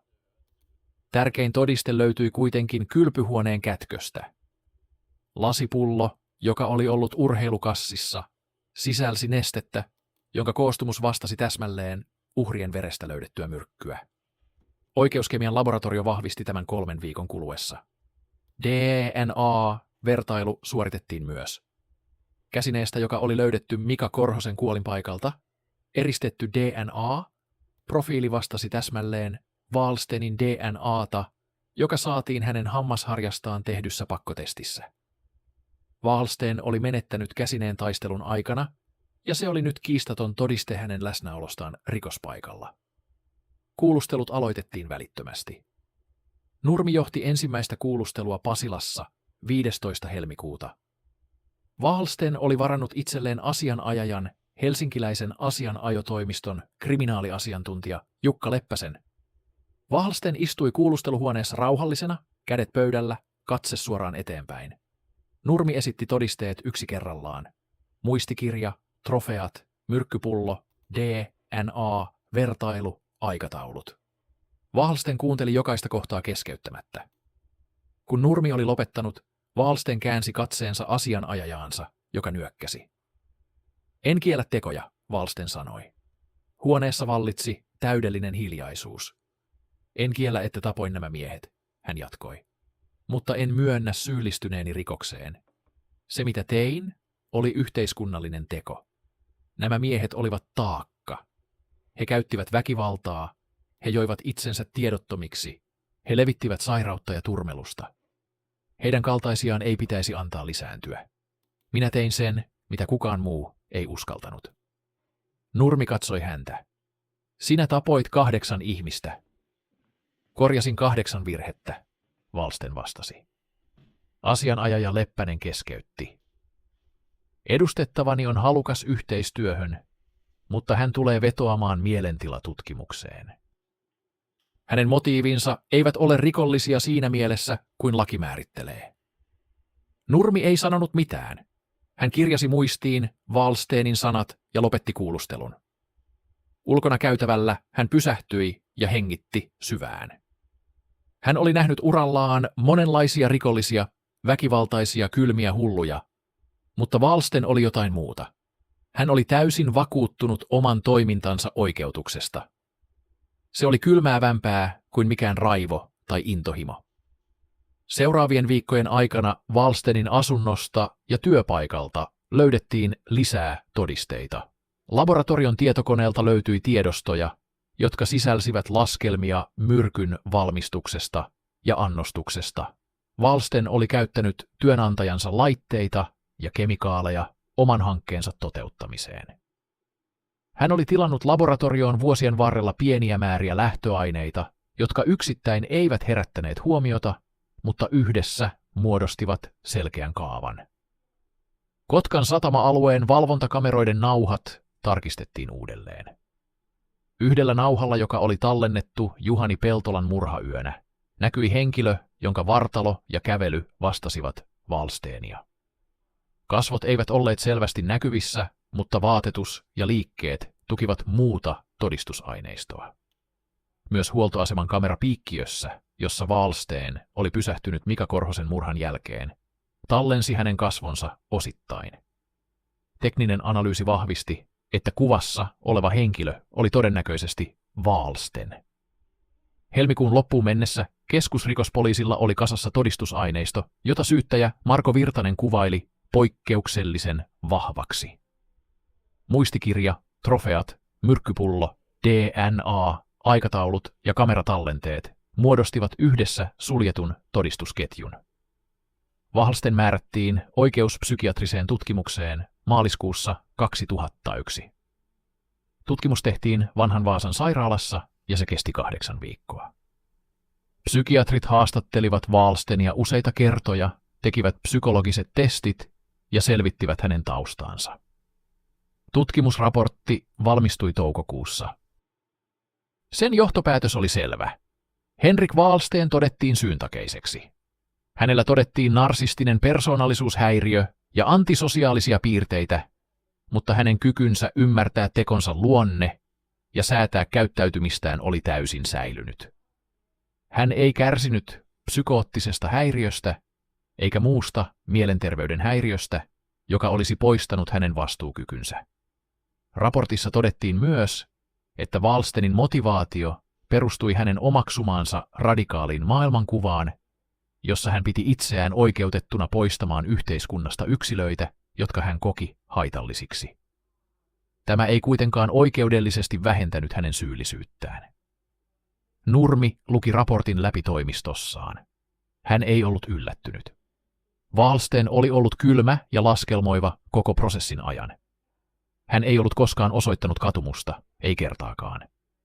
Seuraavana oli oikeudenkäynti. Wallstenin asianajaja haki muutosta syyntakeisuuspäätökseen, mutta Turun hovioikeus hylkäsi valituksen. Oikeudenkäynnin valmistelut aloitettiin heinäkuussa 2001. Syyttäjä Virtanen ilmoitti vaativansa Wallstenille rangaistusta 8 törkeästä henkirikoksesta, törkeästä pahoinpitelystä, 1 uhrin kohdalla oli käytetty erityisen kivuliasta menetelmää, ja ampuma-aserikoksesta. Myrkyn valmistus ja hallussapito rinnastettiin vaaralliseen esineeseen. Wallsten itse vaati edelleen, että hänet todettaisiin syyntakeettomaksi. Hän oli kirjoittanut tutkimuksen aikana useita asiakirjoja, joissa hän perusteli tekojaan eugeniikan ja yhteiskunnallisen hygienian näkökulmasta. Nämä asiakirjat liitettiin esitutkinta-aineistoon, ja niistä tuli myöhemmin keskeinen osa oikeudenkäyntiä. Tosin ei Wallstenin toivomalla tavalla. Nurmi istui työhuoneessaan ja katsoi ulos ikkunasta. Wallsten oli vangittuna, todisteet olivat kasassa ja oikeudenkäynti oli alkamassa. 8 perhettä odotti oikeutta. Ja hän, rikoskomisario Eeva Nurmi, tiesi tehneensä työnsä. Mutta hän tiesi myös, että Wallsten ei ollut koskaan pyytänyt anteeksi. Hän ei koskaan tulisi pyytämään. Ja se, Nurmi ajatteli, oli kylmäävämpää kuin mikään, mitä hän oli nähnyt koko tutkinnan aikana. Wallsten istui vankilassa ja odotti. Hänen muistikirjansa oli nyt poliisin hallussa, mutta hän muisti jokaisen nimen, jokaisen päivämäärän. Hän ei katunut mitään. Hän oli tehnyt sen, minkä tiesi oikeaksi. Ja jos hän koskaan pääsisi vapaaksi, hän tietäisi, että työ ei ollut vielä valmis. Osa 9. Syyllisyys. Turun käräjäoikeuden istuntosali 3 oli täynnä syyskuun 17. päivänä 2001. Puupenkit olivat ääriään myöten täynnä. Uhrien omaisia, toimittajia, oikeustieteen opiskelijoita ja uteliaita, joita tapaus oli vetänyt puoleensa koko maasta. Ilmapiiri oli tiheä, melkein käsin kosketeltava. Keskikokoisessa salissa oli nyt kohtaamassa 2 maailmaa. 8 murhan kylmä todellisuus ja oikeuslaitoksen raskas koneisto, joka yritti pukea sen sanoiksi ja pykäliksi. Henrik Wallsten astui saliin harmaassa vanginpuvussa, kädet edessään raudoissa. Hän oli laihtunut tutkintavankeuden aikana, mutta hänen ryhtinsä oli suora ja katse tyyni. Hän tervehti asianajajaansa Jukka Leppästä nyökkäyksellä ja asettui syytetyn penkkiin. Hän ei katsonut kohti yleisöä, ei etsinyt katseellaan ketään. Hänen katseensa oli kiinnitettynä jonnekin kauas, mahdollisesti ikkunaan, jonka takana syksyn lehdet kellastuivat. Käräjätuomari Marketta Salminen avasi istunnon ja luki syytekohdat yksitellen. 8 törkeää henkirikosta, 1 törkeä pahoinpitely ja ampuma-aserikos. Syyttäjä Marko Virtanen nousi esittämään syytteen. Hän kävi läpi todistusaineiston tiivistetysti. Muistikirja, jossa Wahlsten oli itse kirjannut jokaisen uhrin nimen, päivämäärän ja menetelmän. Karkkirasia, joka sisälsi uhrilta otettuja trofeita. Myrkkypullo, jonka sisältö vastasi täsmälleen uhrien verestä löydettyä alkaloidia. DNA, johtolanka käsineestä, työmatkojen ajoitukset ja lopuksi Wahlstenin oma tunnustus esitutkinnassa. Näytön määrä on poikkeuksellinen, Virtanen sanoi. Syytetty on itse dokumentoinut tekonsa, säilyttänyt todisteita niistä ja tunnustanut ne. Kysymys ei ole siitä, onko hän tehnyt teot. Kysymys on siitä, millainen rangaistus on oikeudenmukainen. Wahlsteinin asianajaja Leppänen nousi puolustuspuheenvuoroon. Hän ei kiistänyt tekoja. Sen sijaan hän keskittyi 2 asiaan, syyntakeisuuteen ja motiiviin. Edustettavani on toistuvasti esittänyt, että hän toimi yhteiskunnallisen uhan poistamiseksi. Tämä ei ole tyypillinen henkirikossarja. Kyseessä on henkilö, jonka todellisuuden taju on vääristynyt siinä määrin, että hän piti tekojaan, paitsi oikeutettuina, myös välttämättöminä. Oikeuspsykiatrinen tutkimus on todennut hänet syyntakeiseksi, mutta se on todennut myös narsistisen persoonallisuushäiriön ja antisosiaalisia piirteitä. Nämä tekijät on otettava huomioon rangaistusta mitatessa. Virtanen vastasi välittömästi. Syyntakeisuus tarkoittaa, että syytetty ymmärsi tekojensa luonteen ja seuraukset. Hän ei ole ollut psykoottinen. Hän on suunnitellut teot vuosia etukäteen, hienosäätänyt menetelmiään ja pyrkinyt välttämään kiinni jäämistä. Tämä ei ole sairautta, tämä on rikollisuutta sen kylmimmässä muodossa. Tuomari Salminen päätti, että oikeudenkäynti jatkuisi seuraavana päivänä asiantuntijalausunnoilla. Seuraavana päivänä oikeuspsykiatrian professori Matti Ilmonen esitti tutkimuslausunnon. Hän kävi läpi Wahlsteinin taustan, persoonallisuusrakenteen ja motiivit. Wahlsteinilla on selkeä, itse kehitetty ideologia, jossa hän yhdistää eugeniikan ajatuksia omaan moraalikäsitykseensä. Hän näkee itsensä välttämättömänä puhdistajana. Tämä ei kuitenkaan ole psykoosi. Se on arvomaailma, by which hän on täysin kykenevä ymmärtämään tekojensa laittomuuden yhteiskunnan silmissä. Hän vain pitää omaa moraaliaan yhteiskunnan moraalia korkeampana. Ilmonen lisäsi vielä. Wahlsten ei ole osoittanut katumusta missään vaiheessa tutkimusta. Hän ei koe syyllisyyttä, hän kokee ylpeyttä. Wahlsten kuunteli lausuntoa ilmeettömänä. Kun Ilmonen oli lopettanut, Wahlsten otti itse puheenvuoron tuomarin luvalla. Minua ei ole syytetty siitä, että olen väärässä, hän sanoi. Ääni oli rauhallinen, lähes luennoiva. Minua on syytetty siitä, että olen toiminut lainvastaisesti. Laki ei kuitenkaan ole sama asia kuin oikeus. Jokainen teistä tietää, että uhrit olivat miehiä, jotka käyttivät väkivaltaa, jotka joivat itsensä hengettömiksi, jotka tuhosivat perheitä ja lapsia. Minä tein sen, minkä yhteiskunta ei uskaltanut tehdä. Kysyn teiltä, kuinka monta lasta pelastin? Kuinka monta naista säästyi pahoinpitelyltä, koska heidän vihollisensa ei enää hengitä? Salissa kuului kohahdus.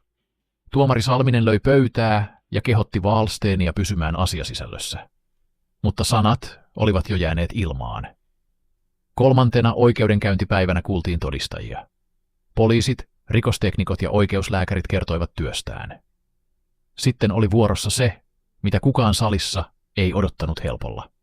Uhrien omaisten puheenvuorot. Ensimmäisenä nousi Reijo Mäkelän tytär, 24-vuotias Sari Mäkelä. Hän oli hoikka, kalpea ja hänen äänensä vapisi, kun hän aloitti. Isäni oli alkoholisti. Hän ei ollut hyvä isä. Hän teki virheitä, paljon virheitä. Mutta hän oli ihminen.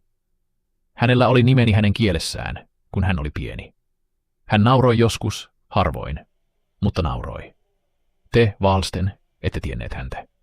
Te näitte hänet baarissa humalaisena ja päätitte, että hänen elämänsä ei ollut elämisen arvoinen. Kenellä te olette oikeus tehdä se päätös? Hän kääntyi suoraan Wallsteniin. Syytetyn penkissä Wallsten katsoi takaisin, mutta hänen ilmeensä ei muuttunut. Sari Mäkelä jatkoi. Te ette pelastaneet ketään. Te teitte minusta ja minun sisaruksistani ihmisiä, jotka joutuvat elämään sen kanssa, että heidän isänsä tapettiin, koska joku päätti, ettei hän ansainnut elää. Se on se perintö, jonka te jätitte. Hän istui alas ja painoi päänsä käsiinsä. Sitten nousi Juhani Peltolan äiti, 76-vuotias Eila Peltola.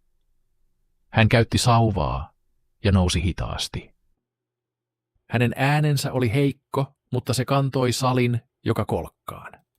Minun poikani oli väkivaltainen, hän sanoi. En kiellä sitä. Minua hävetti, kun hän löi. Mutta hän oli minun poikani.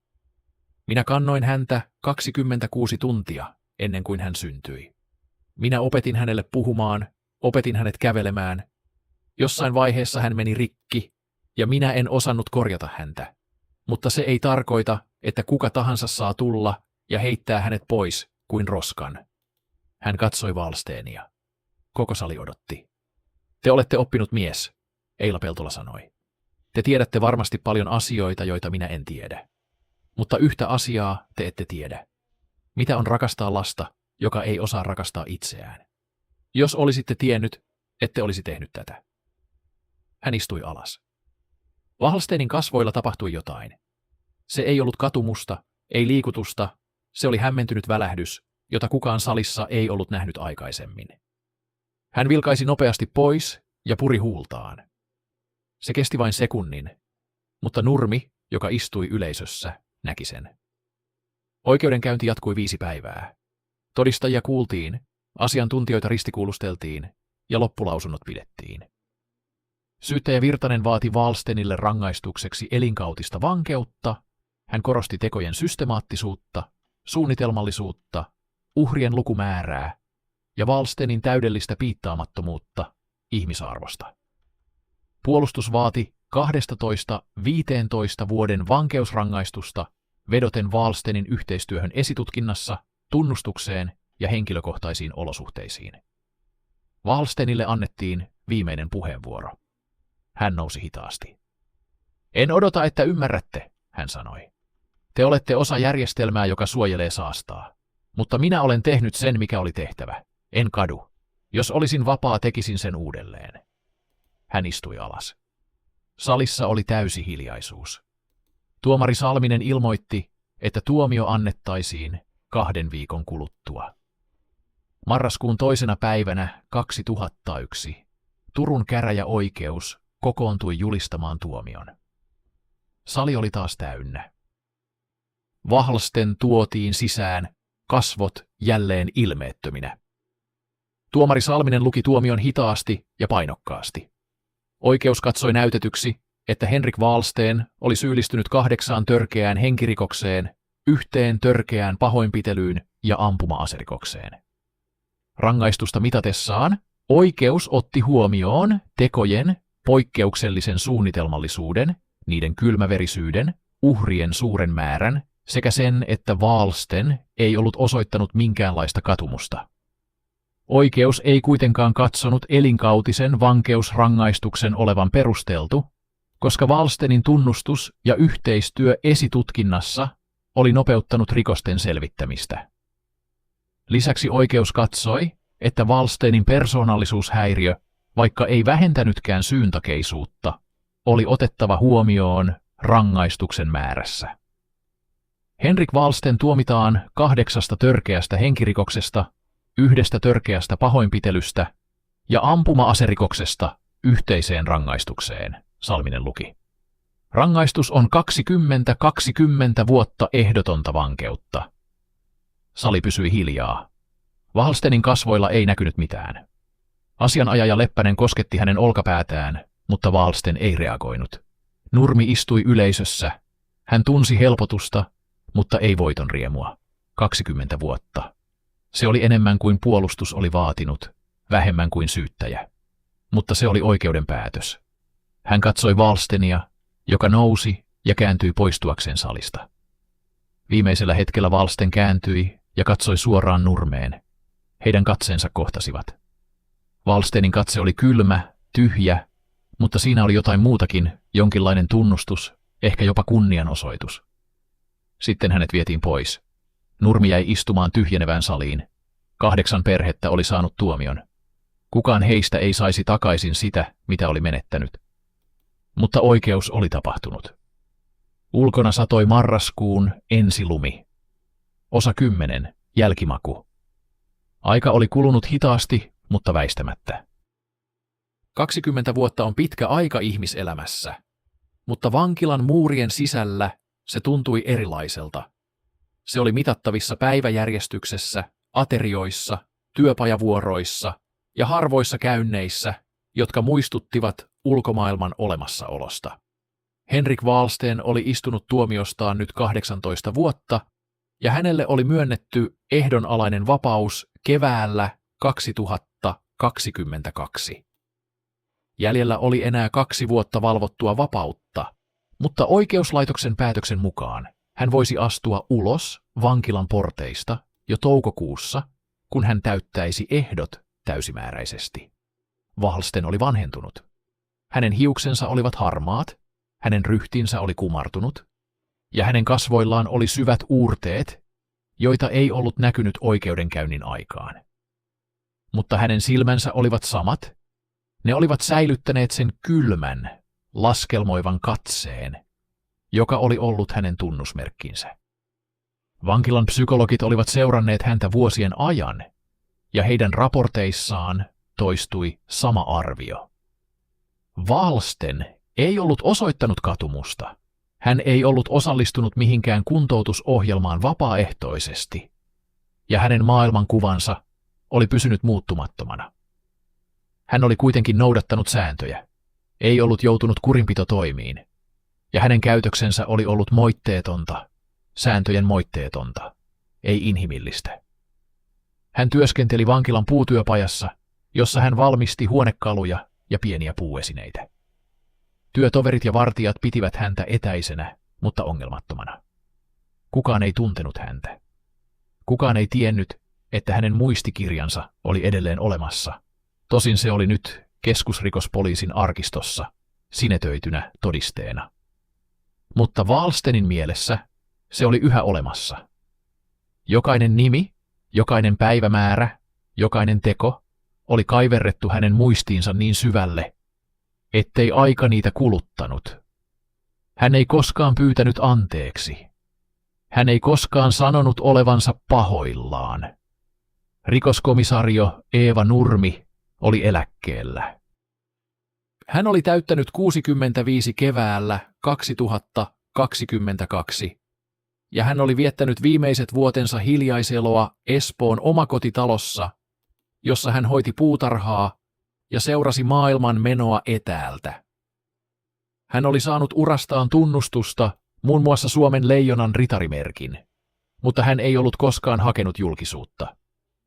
Wallstenin tapaus oli ollut hänen uransa vaativin, ja se oli jättänyt jälkensä. Hän oli seurannut Wallstenin vankilassa oloa vuosien varrella. Hän tiesi, milloin ehdonalaisesta haettiin, ja hän tiesi, että hakemus oli hyväksytty. Keväällä 2022 hän sai ilmoituksen rikosseuraamuslaitokselta. Henrik Wallsten oli vapautumassa 15. toukokuuta. Nurmi ei ollut yllättynyt. Hän oli odottanut tätä päivää 20 vuotta.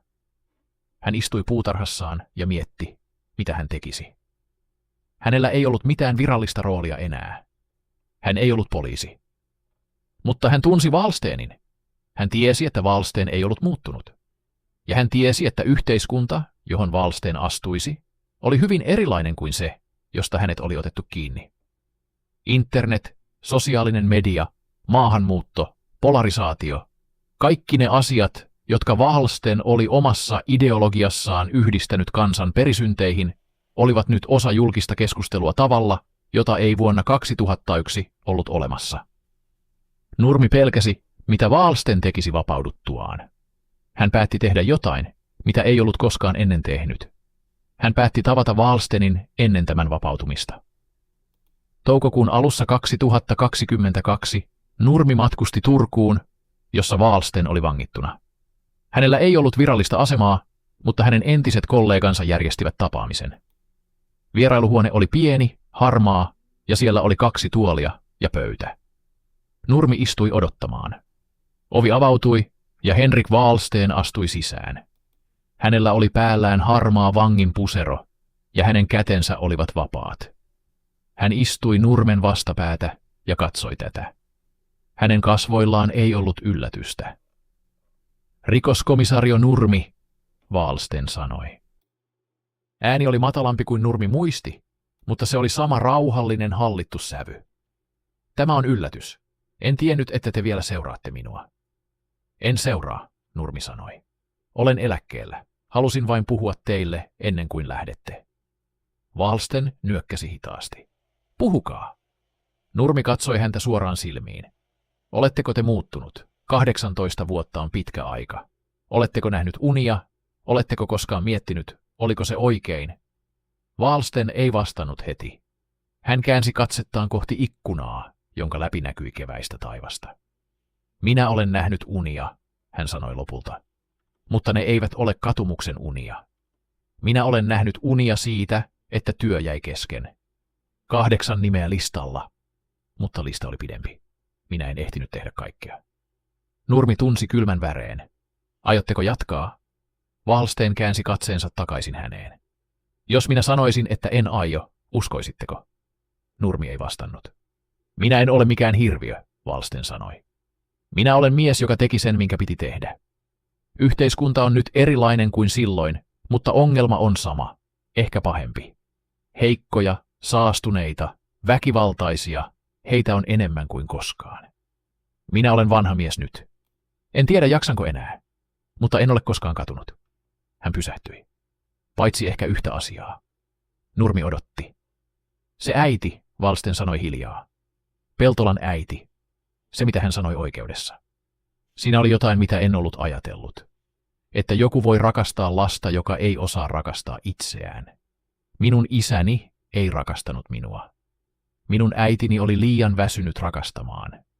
Minä en koskaan oppinut sitä. Nurmi ei ollut koskaan kuullut Wallstenin puhuvan tunteistaan. Se oli niin outoa, että se melkein sattui. Se ei oikeuta mitään, Nurmi sanoi. En väitäkään, Wallsten vastasi. Se on vain tosiasia. Minä en tiedä, miltä tuntuu rakastaa ihmistä, joka ei ansaitse rakkautta. Ehkä jos olisin tiennyt, en olisi tehnyt sitä. Tai ehkä olisin tehnyt silti. En tiedä. He istuivat hetken hiljaa. Sitten Nurmi nousi. Minä seuraan teitä, hän sanoi. Te ette ehkä näe minua, mutta minä seuraan. Jos teette mitään, jos edes ajattelette tekevänne mitään, minä tulen itse poliisiasemalle ja kerron kaiken. Wallsten katsoi häntä. Hänen kasvoillaan oli jotain, joka saattoi olla hymyn alku. Te olette aina ollut kova komisario, se on kunnioitettavaa. Nurmi kääntyi ja käveli ovelle. Hänen kätensä oli kahvalla, kun Wallsten sanoi vielä. Komisario. Hän kääntyi. Kiitos. Mistä? Siitä, että te olitte se, joka löysi minut. Jos minun olisi pitänyt jäädä kiinni, olen tyytyväinen, että se olitte te. Nurmi ei vastannut. Hän avasi oven ja käveli ulos. Toukokuun 15. päivä 2022 oli aurinkoinen ja lämmin. Henrik Wallsten astui ulos vankilan porteista kantaa pientä pahvilaatikkoa, jossa oli hänen henkilökohtaiset tavaransa. Kukaan ei ollut vastassa. Hänellä ei ollut perhettä, ei ystäviä. Hänellä oli asunto Turun keskustassa, jonka rikosseuraamuslaitos oli järjestänyt, ja hänellä oli velvollisuus ilmoittautua valvojalleen säännöllisesti. Hän seisoi hetken vankilan pihalla, ja katseli ympärilleen. Kevät oli tullut, puut olivat vihreitä ja ilmassa tuoksui syreeni. Maailma oli muuttunut. Hän ei tuntenut sitä enää, mutta hän tunsi itsensä. Hän otti askeleen kohti porttia ja astui vapauteen. Pysäköintialueen reunalla, harmaan Volkswagenin ratissa, istui Eeva Nurmi. Hän oli ajanut Turkuun aamulla, vaikka tiesi, että tämä oli epävirallista, ehkä jopa kyseenalaista. Hän katsoi, kun Wahlsten käveli hitaasti kohti kaupunkia. Mies oli vanha, hauras, mutta hänen ryhtinsä oli suora. Nurmi ei tiennyt, mitä Wahlsten tekisi nyt. Ehkä hän eläisi loppuelämänsä hiljaisuudessa, syöden puuroa ja lukien kirjoja. Ehkä hänen katkeruutensa olisi vihdoin hiipunut. Tai ehkä se oli edelleen siellä, pinnan alla, odottamassa. Hän muisti Wahlstenin sanat vierailuhuoneessa. Työ jäi kesken. Nurmi ei aikonut antaa hänen jatkaa. Hän käynnisti auton ja ajoi hitaasti kohti Turkua, pitäen Wahlstenin näkyvissä. Hän tiesi, että hän ei voisi seurata häntä ikuisesti. Mutta hän tiesi myös, että hän ei voisi koskaan lopettaa varoittamasta niitä, jotka eivät tienneet, millainen mies oli astunut vapauteen. Wahlsten käveli kohti kaupunkia. Hänen ajatuksensa olivat kirkkaat. Hän ajatteli muistikirjaansa, joka oli nyt poliisin arkistossa. Hän ajatteli listaa, joka oli jäänyt kesken. Hän ajatteli satamabaareja, joissa hän oli istunut ja tarkkaillut. Hän ei tiennyt, menisikö sinne enää koskaan. Mutta hän tiesi, että ajatus oli edelleen olemassa. Hän pysähtyi Aurajoen sillalle ja katsoi veteen. Joki virtasi hitaasti, aivan kuten sinä aamuna, jolloin Martti Järvinen oli löytänyt ensimmäisen ruumiin. Wahlsten ei tuntenut syyllisyyttä. Hän ei tuntenut katumusta. Hän tunsi vain rauhallisuutta, joka oli seurannut häntä koko elämän ajan. Rauhallisuutta, jonka hinta oli 8 ihmisen henki. Hän käänsi katseensa pois vedestä ja jatkoi matkaansa.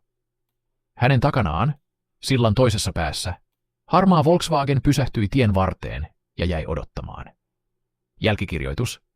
Henrik Wahlsten vapautui ehdonalaiseen toukokuussa 2022. Hän asuu edelleen Turussa, valvotusti. Hän ei ole syyllistynyt uusiin rikoksiin. Rikoskomisario Eeva Nurmi on eläkkeellä, mutta hän seuraa edelleen Wahlstenin liikkeitä säännöllisesti. 8 uhrin omaiset elävät menetyksensä kanssa. Kysymys siitä, onko 20 vuotta riittävä rangaistus 8 harkitusta, ideologisesti motivoidusta murhasta, jää avoimeksi. Wahlsten itse on sanonut haastattelussa vuonna 2023. En ole katunut, en tule katumaan. Kysymys ei ole siitä, olenko oikeassa vai väärässä. Kysymys on siitä, kuka saa päättää.